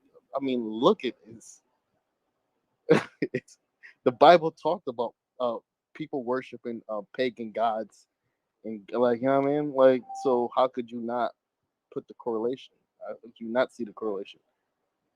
Um, Right. know. Well, So Dudley, it's pretty when solid. I was first learning about these different things, I had few friends of mine that are very, religious based. Of course, the entire life and how they live is always kind of filtered through sort of this biblical lens. Do you? I wanted to I ask you, like, go ahead. No, I'm sorry. Go ahead. I was about to actually change the subject, but Okay. I want Oh to no, stay I on was just topic. gonna So say go because ahead. we would always have these great conversations because they would know scripture more, and they would reference certain things, and so the the challenging part for me was, so in the very beginning, um, I was, when I was a lot younger, I gave up religion when I was 15, and I grew up in a Muslim family, and so they have their scripture and sort of, I guess you call them, um, these verses, that you learn and all these other things. And so, um, based on my experiences that I was having, it wasn't matching with what I was being told about the universe and God and all these different things. So that's not to say that, someone who has their own approach using the Bible or religion, that's, obviously perfectly all right.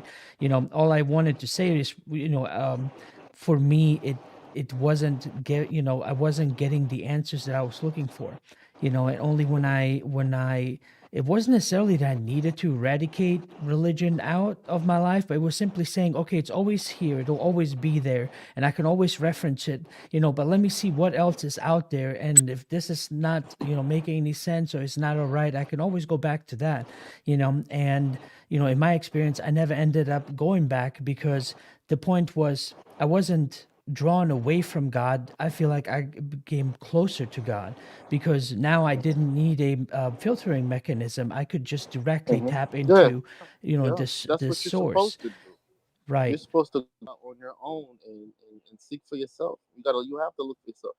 You can't let somebody educate you on your salvation. It's your salvation. Right. Nobody else's. Yours. It's yours. It's your soul. We're all playing a game here. We're all on this black and white game, Right. and you gotta win. We're all in this rat race. There's millions of us that came into this world. We got birthed in. Dudley, I'm sorry, you muted yourself again. You said we I'm got birthed sorry. into, and Well, then it's, go ahead, oh yeah, continue. we got You said, birthed in. Yeah, all I said, we got birthed into this world, and we're gonna get we're gonna come right back out again. Full circle. right. So Once Dudley, we have you die, continued we die, having we go any other right back in. experiences, or was that it for you? Yeah, yeah, yeah, yeah. No, no, there's definitely more. There was another incident. Um, I'm sorry, I'm just reading a lot because I actually wrote some of this down. Yeah, there's another incident. This is one of the most traumatic ones, man. A friend, Haitians, like matter of fact, the one of Dudley, are you driving maybe? Your connection keeps being muted, and then occasionally when you speak, it I'm drops. sorry. What was the last thing you heard? Sorry, I was in my own train of thought. You said no. I I'm walking definitely had around. you. I'm sorry. No, yeah, no. I only heard you said this was definitely the most traumatic experience, and then Okay. your All right. your connection was going in and out, and I was trying to make sense of what you were saying. Okay. Another incident where I'm playing cards with some friends. Oh, first let me start by saying this. I have a friend of the family who is into witchcraft, voodoo. Mm-hmm. Um, Other family members that are related to him are, like Masons and whatnot. They're involved in all types of secrecy and whatnot. So I remember at around that time, I was very curious. I wanted to learn, because you know, um, I had experienced some out of this world things. I'm like, I got to get out there and learn as much as I can. I want to know. I want as much knowledge as I can. So I remember going up to this guy. I know for a fact what he's into. My parents used to always tell me, watch out for these guys or whatever. Because my parents are religious. Thank God for Right. that. Um, so I remember I came up to him. I kept on telling him, like, dude, like, what's a Mason? I want to know what's this. I want to know what's that. And he was like, you don't want to know. You don't want to know. You don't want to know. I was like, yeah, I do. I do. I just kept on telling him over and over. I want to know. And he told me a little something, something. He was basically like something to do with your soul, something to do with a jar. He was being very vague. He didn't want to tell me a lot. It wasn't enough for me to go on. It just made me more curious. Later on that night, um, I'm playing cards with some friends, joking around. I remember cracking a joke. I made everybody laugh, and I just kind of sat back because I lost the card game. Um, so I sat back watching them play, and then that same feeling came over me, where my body got numb. I couldn't move, couldn't do anything. I couldn't scream. I was trying to yell for them to help me, but it was like I was in a sunken place. You ever seen the movie Get Out? It was a lot like that. Yeah. Um, so I remember the same guy that I was just telling you about, the family member. He literally. Oh, again, like everything turned black and white. Everything turned black and white. Um, I couldn't move, couldn't scream, couldn't yell, and I don't. It was like I was in a black and white movie. It was like I was in the spirit realm. You know what I mean? Where I could see them, I can hear them, and they sound really weird when they would speak. When they talk, they kind of sound like I was listening to somebody talking to someone on the phone. You know, it sounded really like they were underwater, kind of.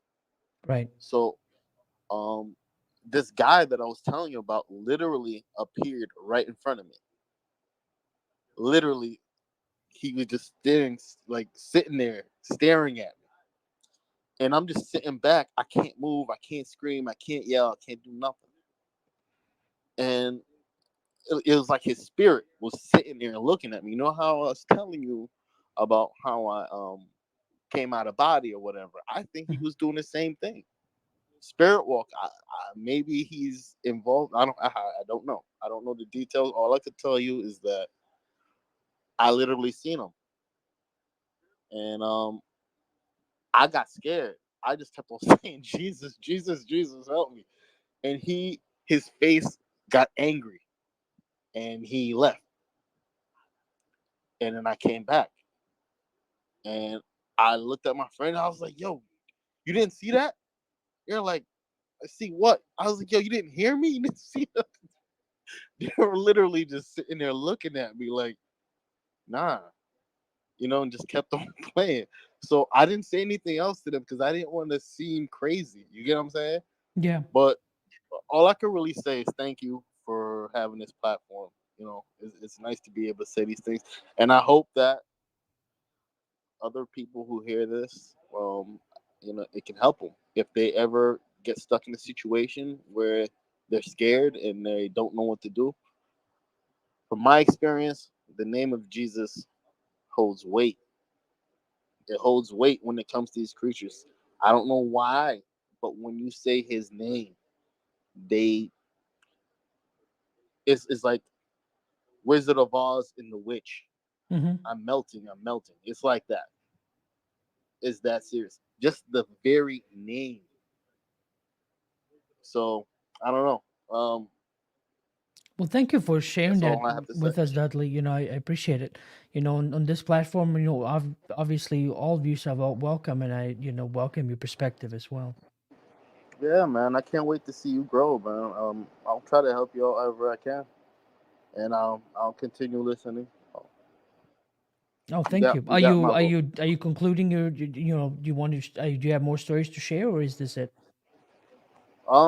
Yeah, I got more. The other ones are a lot more spiritual. Like there's another one when I seen Christ. I was basically laying on his lap. I was looking up at him. I think I died. I don't know. Hmm. And I I mean, what think had happened to you? You mean were I was you like asleep. I fell okay? asleep, and I fell asleep, and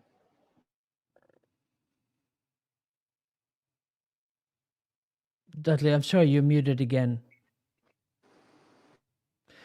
Are you what's causing the mute? Is it because you're holding it's to my talk it's or yeah it's my cheek.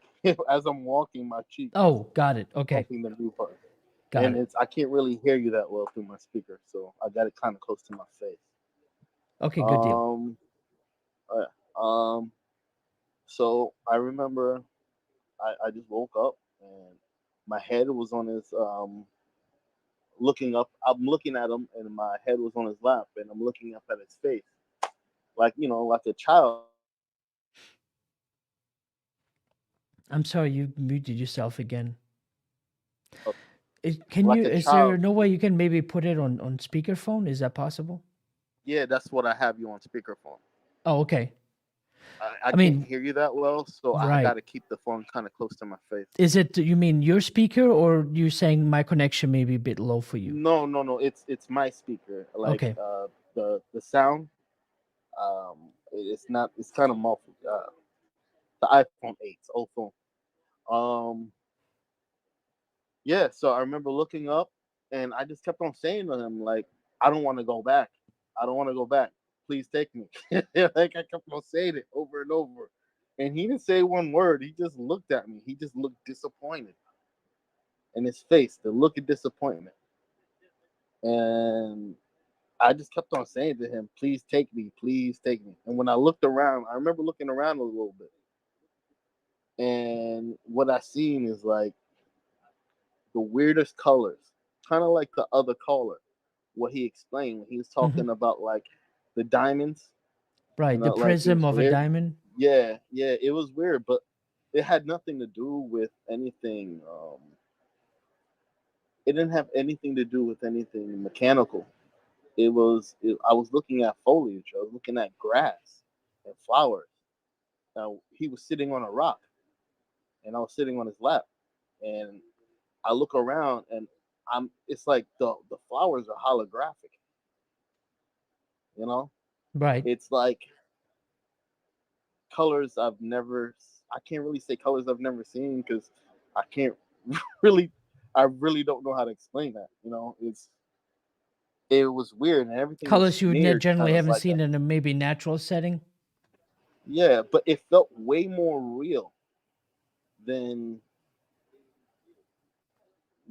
what I mean. We could say when we're here on Earth, like things are real. If everything has a reaction. Um, you know, there's gravity here. You know what I mean? There's rules here. There were really no rules, but it felt more real. Right. Like once you experience that and you go back, like I said, I did not want to come back. If that meant death, I was ready to Right. die. It was that serious, literally. So uh, I think it's all spiritual, man. All of this is spiritual. I mean, with a little bit of mechanical, whatever, but for the most part, it's spiritual. Um, Right. No, and we I'd are His agree with you. creation. Based on my We experiences, are though, that's what I found it to be. even if you want to look at it like this, like we're organic machines or whatever the case it is. I mean, we belong to Him. We're His organic machine. You get what I'm saying? And these a sin is like a virus in our yeah, it's like a virus. If you just look at it like that, I mean, it makes sense also. Right. So, yeah. Yeah. I got some things to handle, but I'm definitely gonna be listening, Yeah, no, and Dudley, I'm glad I'd we like were to able to connect. I appreciate share, you calling in share. and Go ahead. I'd like to share a few more stories for another time. Sure. I can't tell you everything. Yeah, no, I'm glad we finally connected. I felt bad last time. I couldn't, I had the guest on. We couldn't go into it that much, but I'm glad you called Exactly. in I today. was actually taking her time. I felt awful, but I just felt like I had to get it out. You know what I'm saying? And Right. like I felt like if I didn't do it right then and there, I probably wouldn't be talking to you right now. You know what I'm Right. saying? So that's just how I am. Okay. All right. Well, Dudley, thanks again. I hope you call in again sometime and we'll chat. Definitely, man. Later. Okay. All right. Take care. All right. All right, Dudley, thank you very much for that story. I appreciate it. And I mean, several different stories. So let me catch up on the chat. I meant to go back and say to Fab22, I'm really sorry that we couldn't connect. Your connection was really bad. I couldn't hear you, and you sounded like you were far away, and then it was somewhat robotic. And so I think you were possibly calling or wanting to give you 2 cents about the UFO report, if I'm not mistaken, and you had commented something.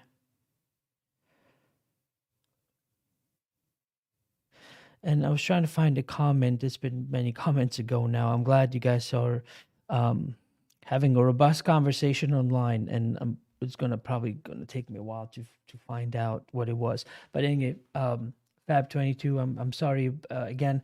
I hope maybe sometime if and when your connection might be a bit better that you call in again and we'll connect then, because I believe we talked once before and your connection was pretty good then. I don't know what happened this time around. So what's everyone chatting about? Art Bell interviews. Yes, I would definitely recommend Art Bell, and that's Art Bell it was for those that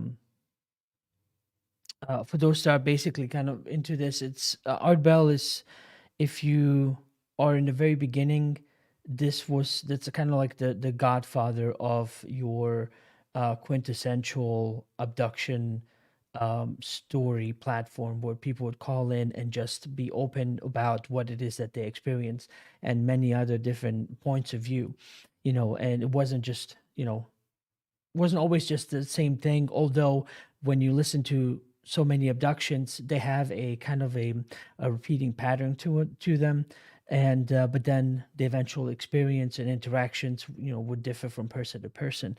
So anyway, I'm just jumping into the conversation. You guys are going back and forth. I just saw the name Art Bell and figured I needed to comment on it. And I'm sorry, I also, if there were any questions, none of them were popping out at me, because I'm always asking if you have any questions directed towards me. If you can please put 3 stars before your question, so that way I know it's directed to me and it's not just a chatter between all of you. When the chat is going slow, then I can kind of discern, oh, okay, this is a question, even though you don't have the 3 stars, but generally it really helps me a lot.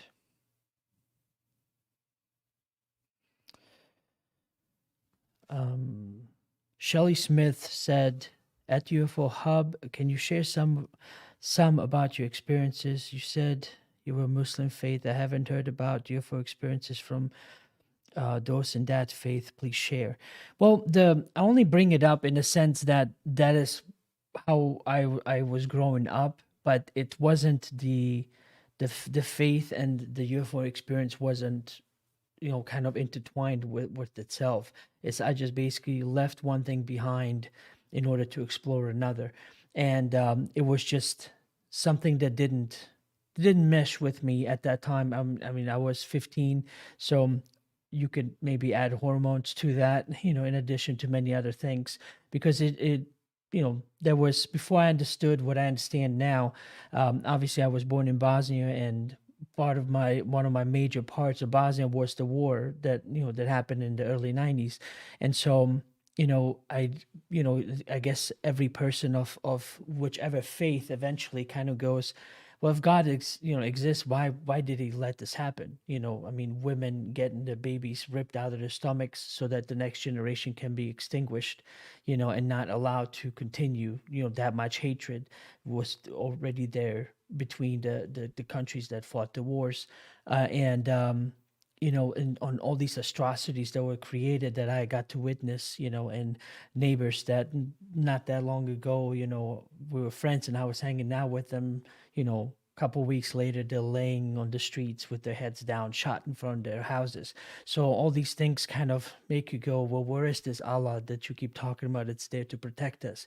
And, how much more do I possibly have to do for this Allah to, protect everyone else, so that they don't have to go through all that. And I think, most of us kind of go through these different, experiences, especially when you're younger and you just kind of understand religion in this black and white way where I'm good, therefore why there's bad things happening to me, or I did bad things, so I know now why I deserve what's coming my way. It's just this very broken down, simplified way of, um, cause and effect, I guess. So anyway,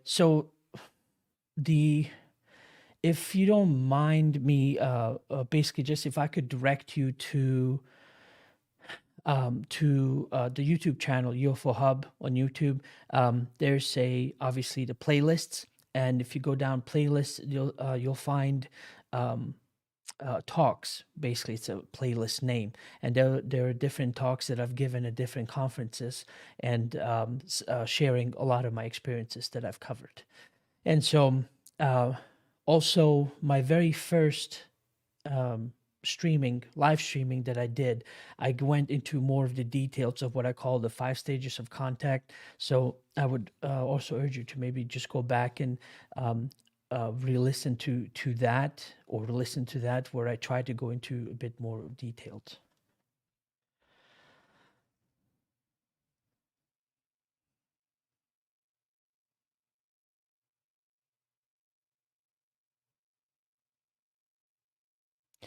Okay, there's a question from Gaz Pyrotechnics.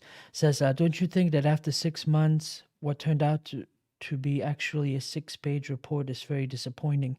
Well, like I said, I do, in the sense of that my expectations are different than someone else's. So for those that don't have any expectations, this is a lot for government, even as, basically 6-7 page report, 9 total, plus or minus the intro and appendix page, and you're down to very few pages.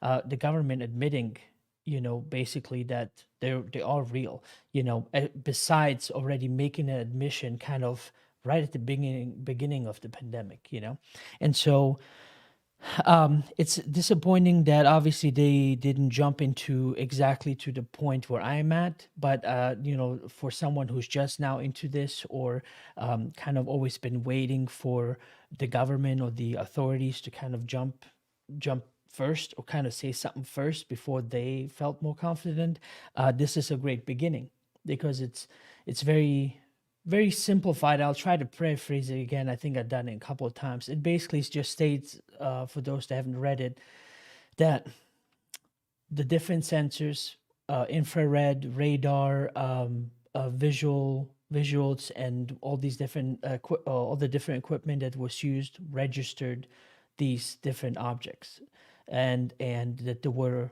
physical and real, and that basically, in essence, they need more money and need more of a, how did they say it, needed more of a better way to be able to take reports, which I think what this also could mean, that now they might be more open for reports to be taken in and not necessarily shunned out, because before, doesn't matter, fighter pilots, airline pilots, they're supposed to be, not the sane people that generally, if you talk about, woo-woo alien stuff, that means you're crazy and, you're off the flight list.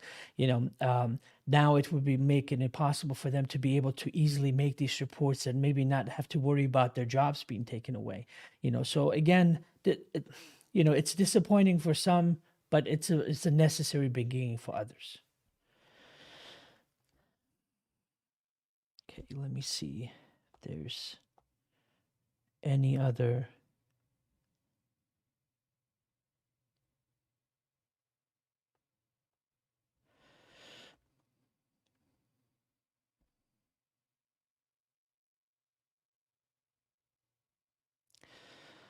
Okay, I don't think there were any other questions for me.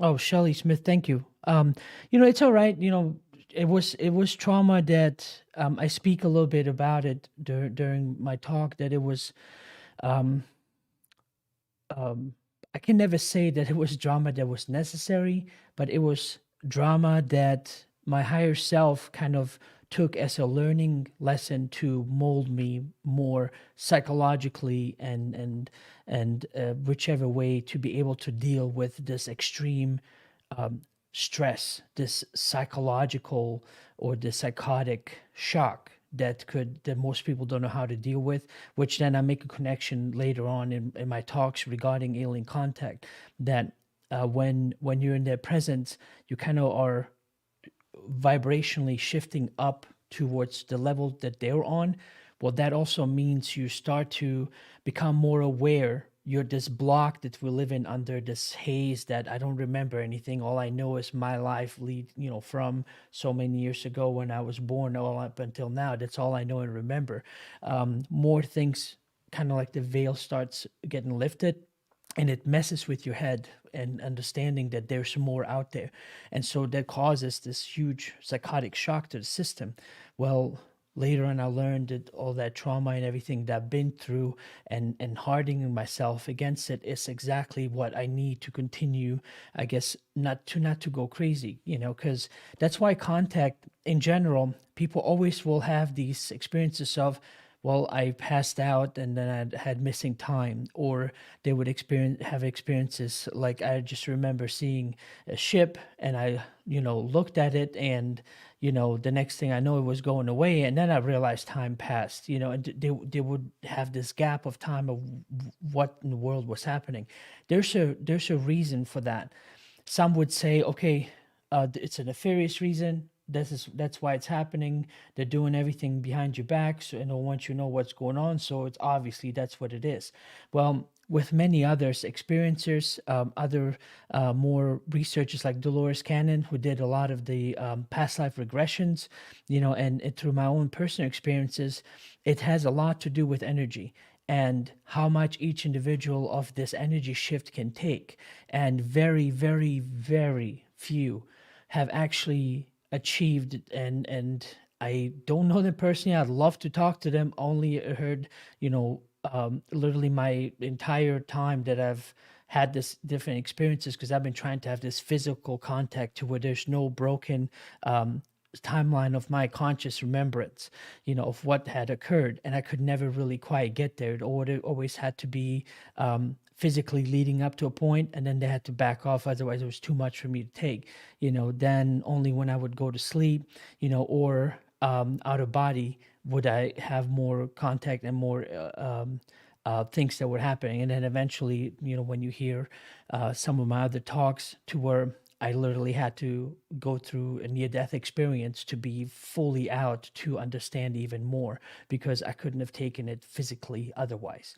And so anyway, there is a reason why it's happening. It's just the willingness to go down this direction, to look into and try to understand, what's happening, because it is a very fearful experience, as most people recall, and even I, many times, I'm not ashamed to say it. You will almost always every time want to cower in a corner and just wish it goes away, because there was the fear is so weird in the sense of that when you're sitting by yourself, you think everything's fine. I'm not afraid. If something happens, I'll deal with the situation. Well, imagine you're afraid of snakes, right? And imagine right at this moment where you're perfectly fine and everything is okay, there's a snake right on your shoulder or in your, or, coming down your arm, and not only that, now imagine there's like 50 snakes all over you, you know, from this perfectly calm, everything's fine, I'm going to deal with the situation normally and rationally. Then when it happens, you're automatically freaked out and you just, almost get this block where you just freeze. You're like, I don't know what to do. That experience is very similar to that. So it's not necessarily that they're wanting to cause this. It's something that, was happening to me over and over again until finally just hit me. I was like, oh, that's what's happening, because they were showing me through examples like, there's your wall. This is the wall. This is why we can't, this, And so anyway, I apologize if I didn't finish this. What I meant to say earlier, very few people manage to get through that and have actual physical contact and go through that process. But that is very, very few. I would, based on just the murmurings, I would be surprised if it would be maybe 5 on the entire planet, and the rest of us were just having experiences similar to mine and others, to where you have to, really, there's a lot psychologically has to be dealt with. So anyway, they know this, so they don't go through the process of like, we're going to land no matter what. They know we're going to basically lose our shit and it would not be beneficial for us or the planet in general and how our society functions. We can't have all the farmers, all the people that are just, running the electricity and doing what they do on a daily basis, all of a sudden just go crazy because the psychological thing that they have to deal with. So it has to be done very slowly.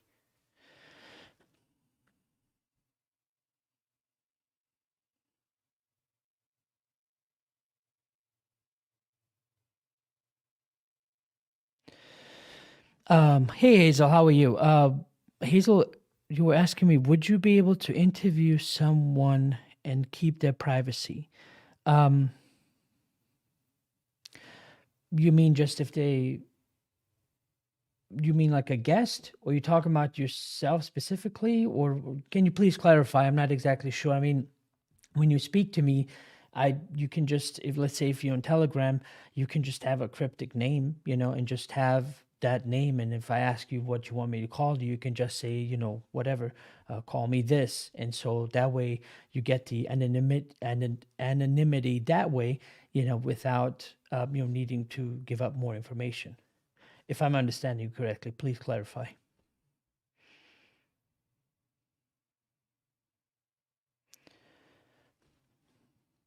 M says, I hugely admire and appreciate your work, Ed, and bringing great minds, hearts together. Your courage and passion, your research, bringing up together who share your passion. Excellent. Thank you. Well, thank you, Em. I thank you for being here, because, it's easy. It's so much easier just doing this on my own without anyone ever needing to know this.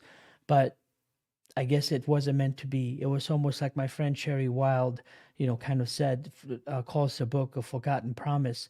When I got that download, it was basically kind of understood, I understood that this was what we're supposed to do, is just start creating breadcrumbs for people that they can also follow as well.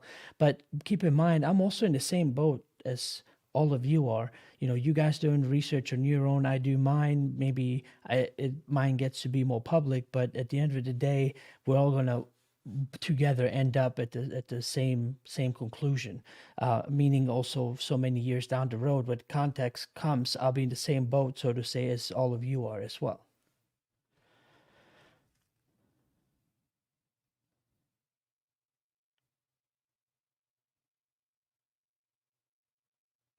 M. Rowland said, have you seen the alien autopsy? What did you think?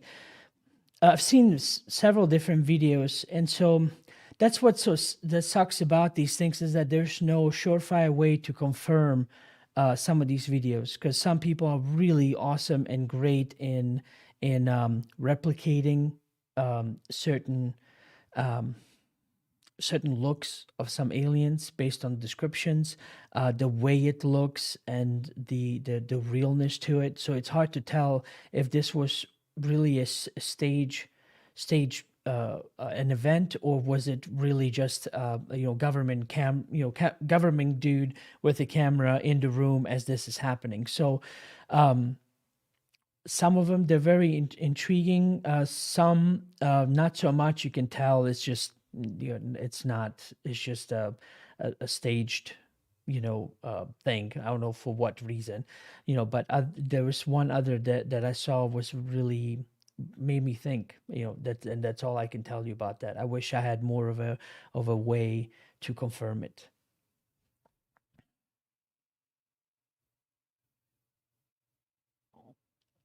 Fab 22 says, you think the next Congress hearing will bear more revealing info? Well, if you see the report, it did say that it was a preliminary report or preliminary assessment. So when you look up what that means, is that it's just like the initial, I guess, analysis of what's going on, that there could very well possibly be more exposed or more coming out. Now, how long that takes, I don't know. I don't think they're hurrying up to tell us all they can. Of course, it might got drug out a bit longer. Plus you have to also keep in mind, while we're concentrating on UFOs, what's going on the planet, and especially like in America and Europe and England and all these different places, that is part of this shift that's been foreseen for decades ago, that certain energies and certain changes are basically going to make everything that's been hidden before come up to the forefront, to where all kinds of groups of people that we see now, where we just go, where in the world did these people come from? What in the world is going on? And I'm not mentioning a specific group on purpose, because then people concentrate on that and they want an answer of am I for or against it? The point is, it's out there, and so how we deal with it now as a society on the planet is how we'll go about it. Believe me, I have some personal experience when I'm off camera, personal opinions about these different things going on, and I inform my children accordingly, especially one that's in the teenage years. The other two are way too young, but if and when the time comes, that I would tell them and raise them in the way that that I've been raised. And my approach has always been that I will never be a victim. So I'm never going to look at somebody else and say, I don't have something because of you, because in my whole history of family and just the way what I've experienced, just to go back, my grandfather was in the concentration camp during World War II.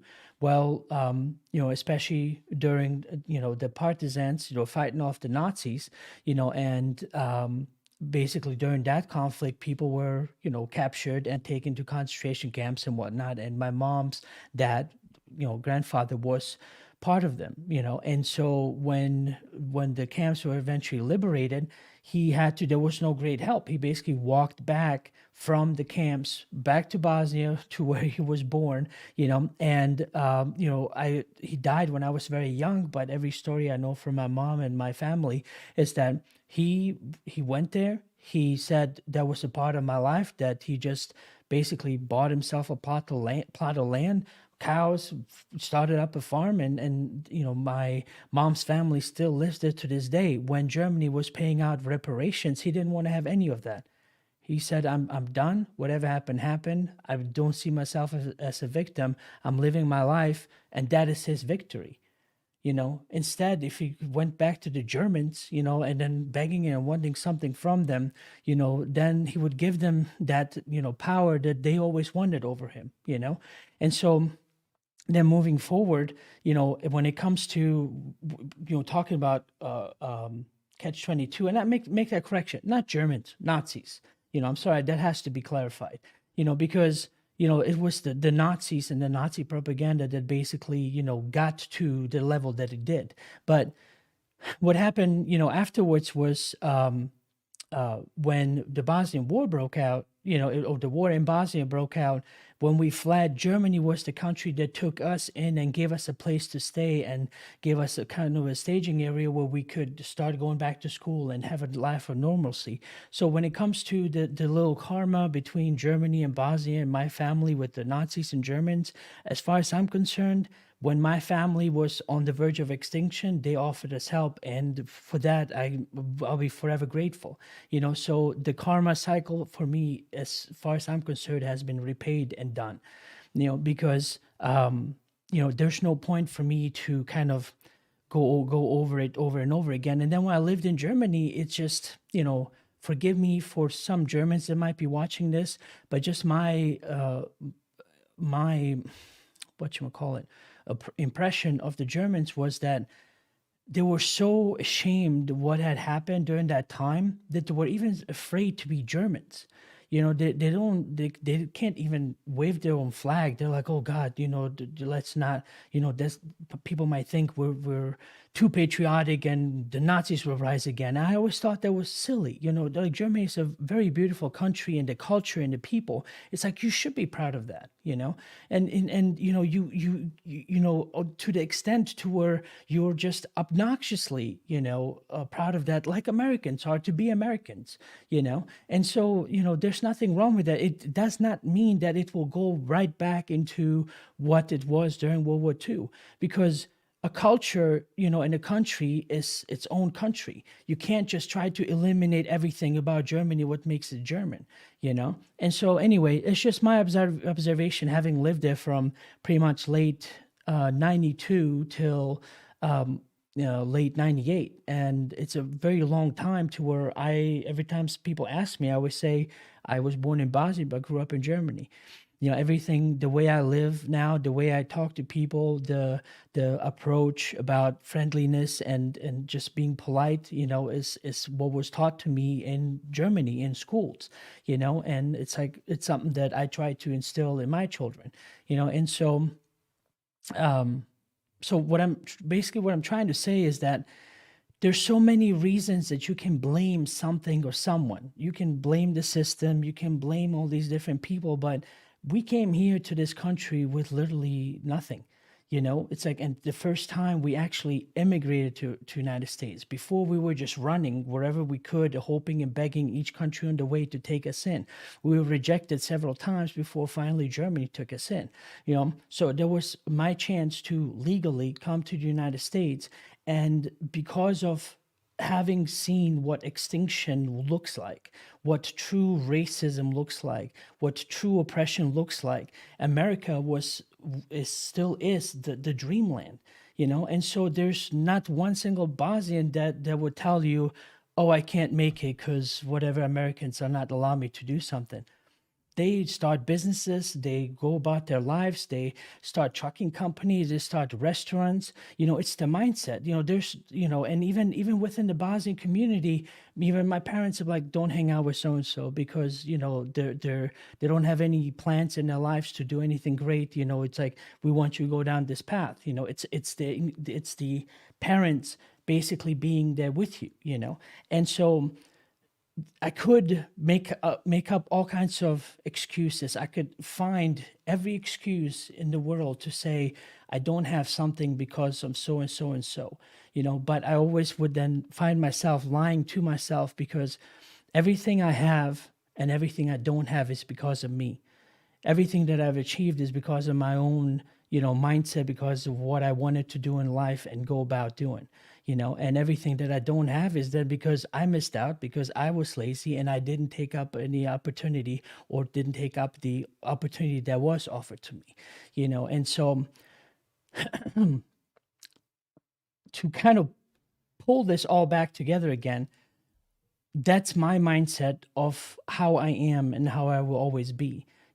And so when I see all these things going on the planet, I just see a lot of victimhood, that there was no one else to teach or show otherwise, to say that no matter how much difficulties you have and adversity, that you can overcome it, because that's what always, made any great family great.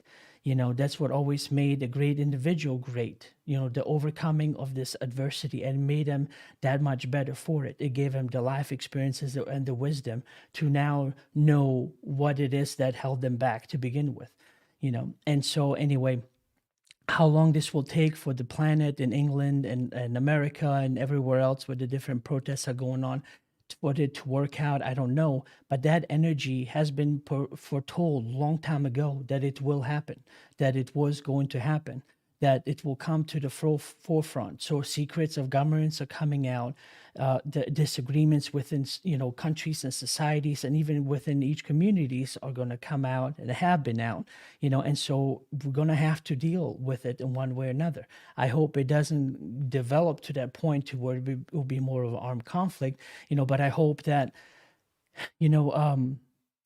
however it began, that it can also resolve itself peacefully, and that is my hope, my desire. Okay, sorry. You hit a topic where I just felt like I had to say something about.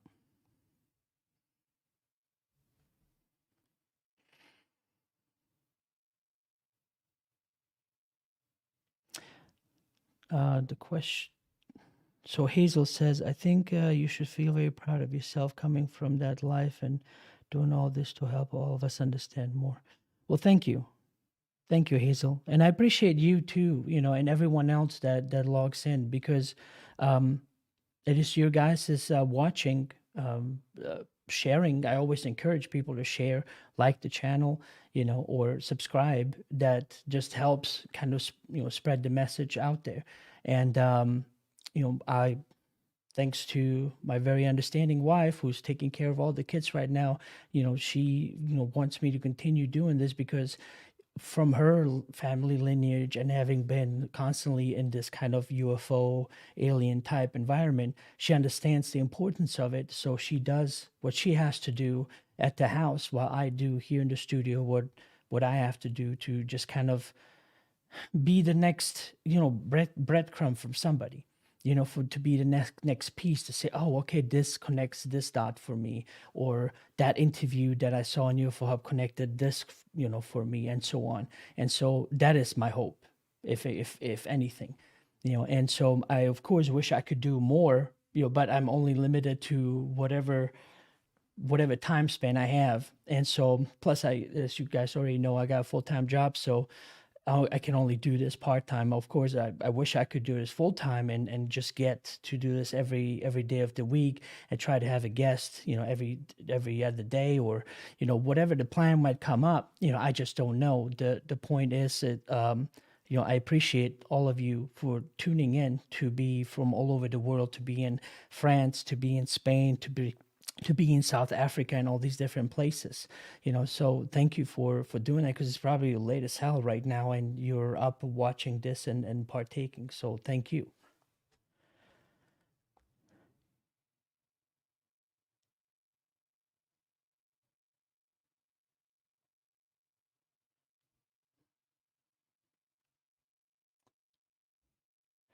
All right, so I'm not seeing any more questions. So unless someone else logs into Telegram to maybe want to talk to me within the next, few minutes here, or if there's more questions on chat, I think I'm gonna then let it be here and or finish up here. But basically, just want to remind you guys again that Friday is going to be a very different show than I've done before, and it would be a very concentrated, in-depth discussion about psychedelics and very specific psychedelics. And the other part that's going to be very different is that I'm actually going to have a real-life person sitting right across from me, and another one dialing in from Telegram. So it will be an in-person and a phone conversation to basically share whatever we know and whatever we've experienced on these different journeys. So I hope you tune in, and I hope that you find it useful. This is not to say that all of you have to go out and do psychedelics. If anything, just look at it as entertainment, something, if you've been curious about, just another, 3 point of views that you can possibly take in about this. And so that, you know, I always find that people have a lot of, you know, great interests, but there's sometimes some negative connotation applied to it. And I'm hoping we can discuss those and clear those out, just sharing more experience, you know, personal experiences, how it doesn't have to be that way. But this is not in any way condoning it, you know, that saying that some of you out there go and you have to do it this way. It was a life choice made by me and these other guests I'm going to have on. Then we'll discuss it and what it did for us, and then you guys take it or leave it, basically. So, all right. Well, thank you all. I'm sorry, I see one more question here. Okay, Shelly Smith. Okay, you're using 3 stars, but they're like 3 golden stars. So it's throwing me off, but at least now I know that it's meant to be the question, or at least the statement. It says, thank you for that. What do you think about handful of guys who are on the talk circuit discussing the secret space program and recount being super soldiers for the 2040, 60 and back? You know, that's very interesting you say that, because time is very, very weird to begin with when you try to analyze it, you know, with your head. When you start kind of having these interdimensional experiences, times becomes weirder even more, you know, about the past, present, future is not so much these distant concepts from each other.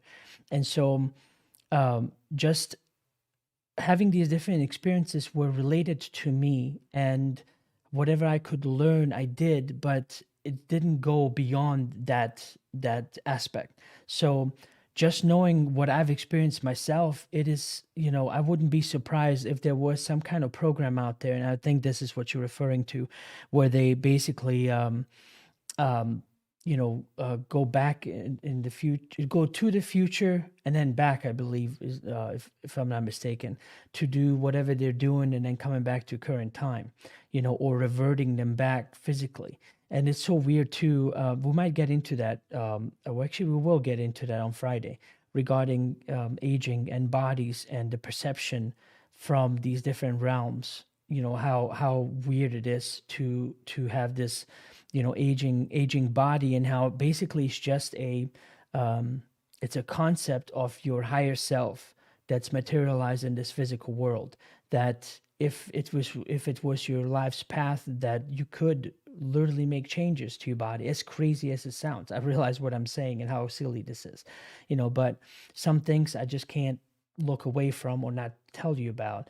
You know, as crazy as it is, there are, you know, possibilities that if you were truly in tune on that extent, to that level, you know, that you can make these changes to your body. And I wouldn't be surprised if there weren't already some kind of machines created by these different, you know, groups that then make those changes, what is it called, de-aging, using those machines.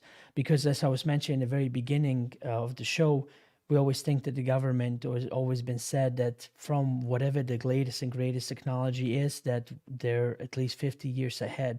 Well, you know, in my personal experience, it's more like, you know, hundreds of years, if not more.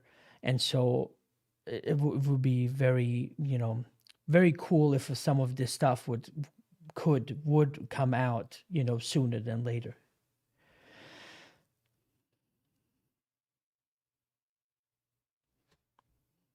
Um,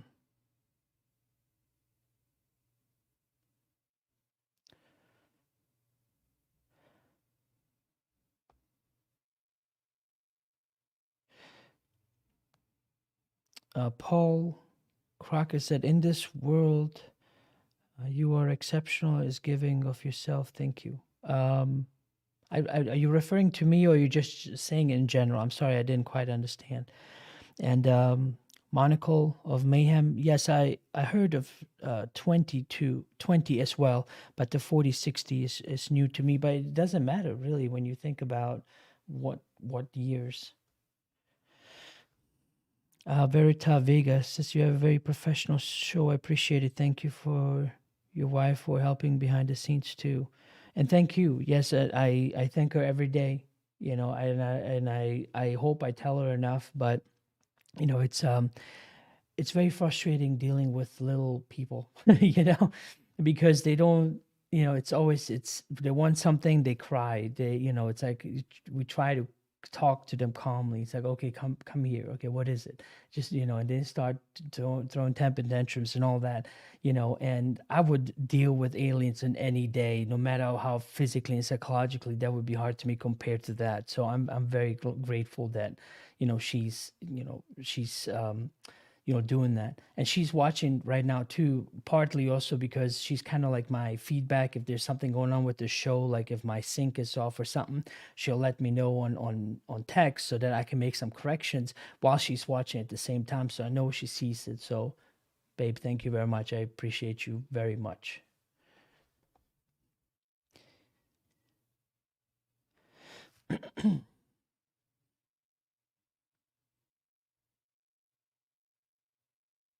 Fab22 says USA is indeed a beautiful space, and the world is watching how all this develops, and hopefully,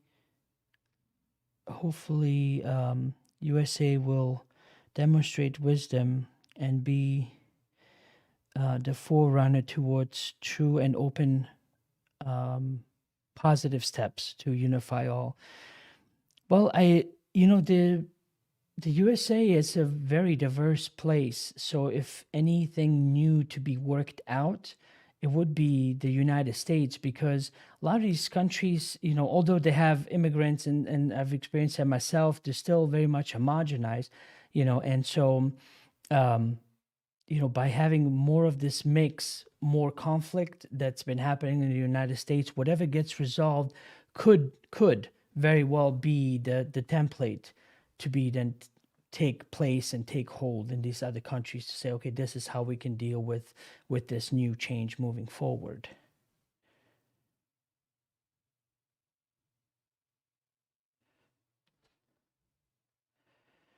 Yeah, Veritas says, reminds me of Captain America concept, how they experimented on him to become ageless and powerful. Yeah, it's actually, you know, I did a interview not that long ago. It was over the phone, and I touched on one of the subjects, which was the consciousness, the collective consciousness. And anytime you see movies that are very close to what's going on from the human mind, you think like, oh, this is the cabal or the hidden group telling us something, or they're finally releasing some information in this cryptic way, like the Matrix and all these different movies. But from this higher perspective, it's you have your collective consciousness that then basically plays out certain scenarios that translate into, let's say, a director or a screenwriter getting an idea to then eventually makes it a big screen, to where now we can deal with a concept or idea watching a movie while we're still at peace and quiet. And so we don't necessarily have to be neck deep in that experience, where it would be very traumatic. So then we can watch a movie and kind of deal with it and say, do we want to collectively go this way or not? And that's how I've always looked at it, instead of looking at it as this hidden hand kind of controlling what you see or don't see. Oh, okay. Give me a second. Nathan is on. Hey, Nathan, how you doing? I'm sorry, I didn't see you. You were raising your hand. I was in the middle of my conversation. How are you? I'm good. I'm good. How are you, Anand? Oh, just fine. Just how's it going?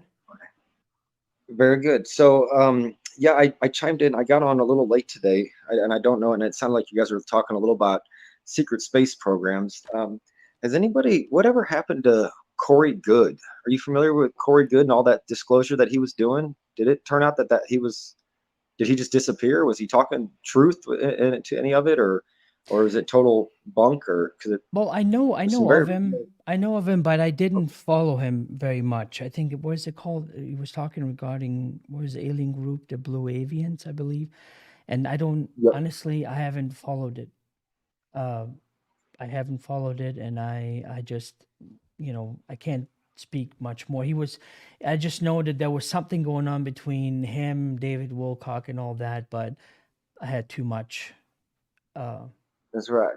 Yeah, this is a while ago now because he called, he said the Blue Avians and all that were working with the White Hats, and that was that kind of group that was talking about White Hats and the other guys, the bad guys, and then they even like before I remember Trump got elected, he called that the Blue Avians were saying that, and nobody could believe it at the time. They're like, no, no, you mean the property mogul, the star of what's it called, The Apprentice, is going to be a president? No way, but it absolutely happened. So that's why I started listening to hear what he had to say, but then he just kind of disappeared. So I didn't Right. know. So I guess you haven't heard anything then. Yeah, no, well, it's that, because whatever personal experiences finally kind of waned down for me, and then like family life began. I concentrated on that, and things kind of took a step back for me to do what I need to do up until the point where I started this show. And so during that period when he was more prevalent, I just know of him, and I didn't follow up on anymore regarding that. It's I'm sure he has his channel out there, and I always encourage people to check out different people as well, because you know what I do is not the all be all. There's other people, other information, and so for the sake of truth and reaching out and finding information, go every path you can possibly take. Don't just stick to one, because it's not how life works in general, I find. So just check Gory Good out, and then use your own discernment to what he's saying, what he's telling you, and how it could fit in what you know, or how it doesn't fit in what you know.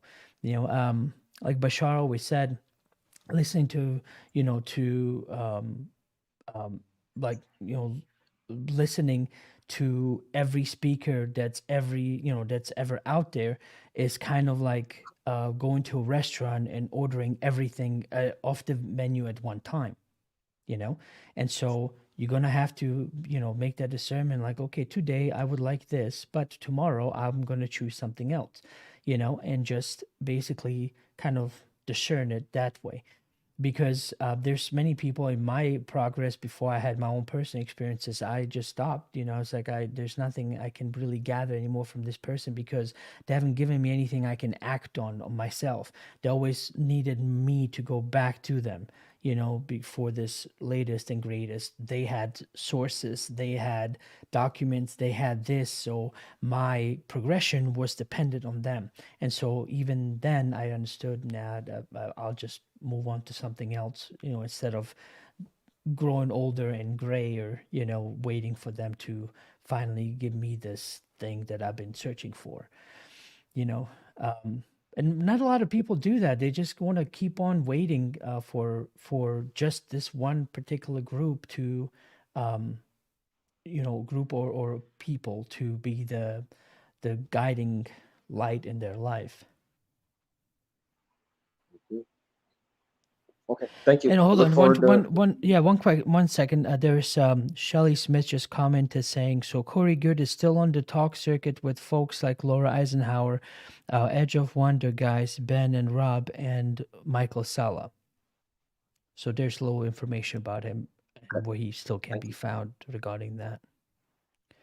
Well, all right. Well, Nathan, I guess people don't quite realize it yet, but you will be this guest coming Friday. So I'm looking forward to seeing you in person. Likewise. Yeah. Absolutely. All right. Well, we'll have plenty to talk about on Friday. Okay. All right. Well, yeah. Thanks for chiming in again. I'll see you soon. Okay. Peace off now. Let's see here.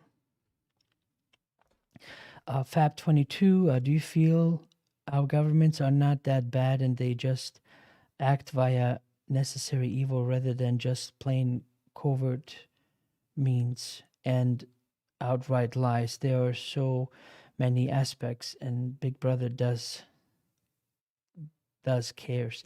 Well, so this is probably a topic that's going to be covered on Friday because there was one particular experience that I had on one of my psychedelic trips, and this was basically learning about what authority is. And so one explanation that was conveyed to me, it wasn't told, it was like it's conveyed with feelings and experiences and examples to where it's really ingrained in you. And I was seeing the whole planet as a whole, and I could see these different energies and different colors to where there's aspect of society that's willing to move to this next understanding of who we are as beings. What are we doing here to kind of get out of this amnesia state to where we can't remember, we only remember lifetimes, and we don't know what happened before, we don't remember whatever happened after. And so there's this group that's willing to move forward, but then there's another aspect that's too afraid to even approach that. And so that aspect then translates into governments, and translates into armies and militaries and police and these control mechanisms to make sure that everybody is staying in check so that they don't step outside those bounds because of this aspect that's afraid, doesn't want to go there. So if you push it too far, you're going to be stopped using one of those modalities. Whether you're a country out of control and the army has to be sent out to be squashed, or whether you're an individual and the police is sent over to your house. It all depends on how that progression is moving forward. And so that is basically regarding Fab 22, to answer your question. What I've basically understood, that there's not a, it's not that one separate entity from all of us is this controlling mechanism, but it's the reaction, the collective reaction of some, and then the collective reaction of others, and our energy together, that basically creates this dichotomy of, you have governments, but then you have these rebels, right? These young kids that want to change the world and move forward in new, exciting ways, and let's do everything differently, and yet then there's the other part says, no, you're moving too fast. Let's take this step first, then this step second, and sometimes even reject a new idea altogether, So it's basically consciousness interacting with itself and trying to work out what would be best of moving forward while at the same time being afraid, if that makes sense. I hope you understood what I'm trying to tell you by this example.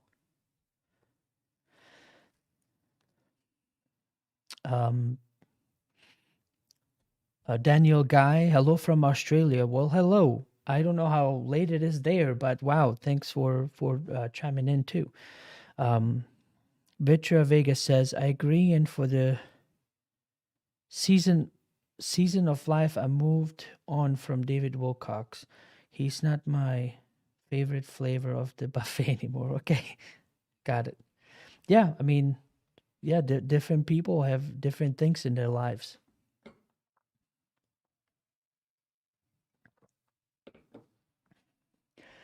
All right. Well, so anyway, I think yeah, I'm gonna let this. I'm gonna end it here, but it's been close to 2 hours, 45 minutes. So thank you all very much for tuning in. Thanks for being with me this whole time. I really appreciate it. And so please tune in on Friday at 7 p.m. We're gonna again cover the topics of psychedelics. I hope you find it intriguing. I hope you learned something. And week after that, I'm going to have again on Wednesday open lines and so on, but I don't want to get too far ahead. So for now, this Friday, 7 p.m. Central Time, please tune in. I'm going to probably already have a reminder out and pre-schedule the show. So it's probably already going to show up on the UFO Hub channel to remind you. So again, thank you all very much. I hope you have a good day, good evening, good morning, wherever you are. I really appreciate it. So we'll hopefully talk to some of you on Friday. Keep in mind, you can always log into Telegram, and when it's time for Q&A, you can actually ask questions yourself, or like in chat now, I read some questions that look like questions to me, but generally I always ask, please use the 3 stars before you ask the question, because then it jumps out at me a lot easier. So again, good night. Thank you all very much, and I'll see you Friday at 7.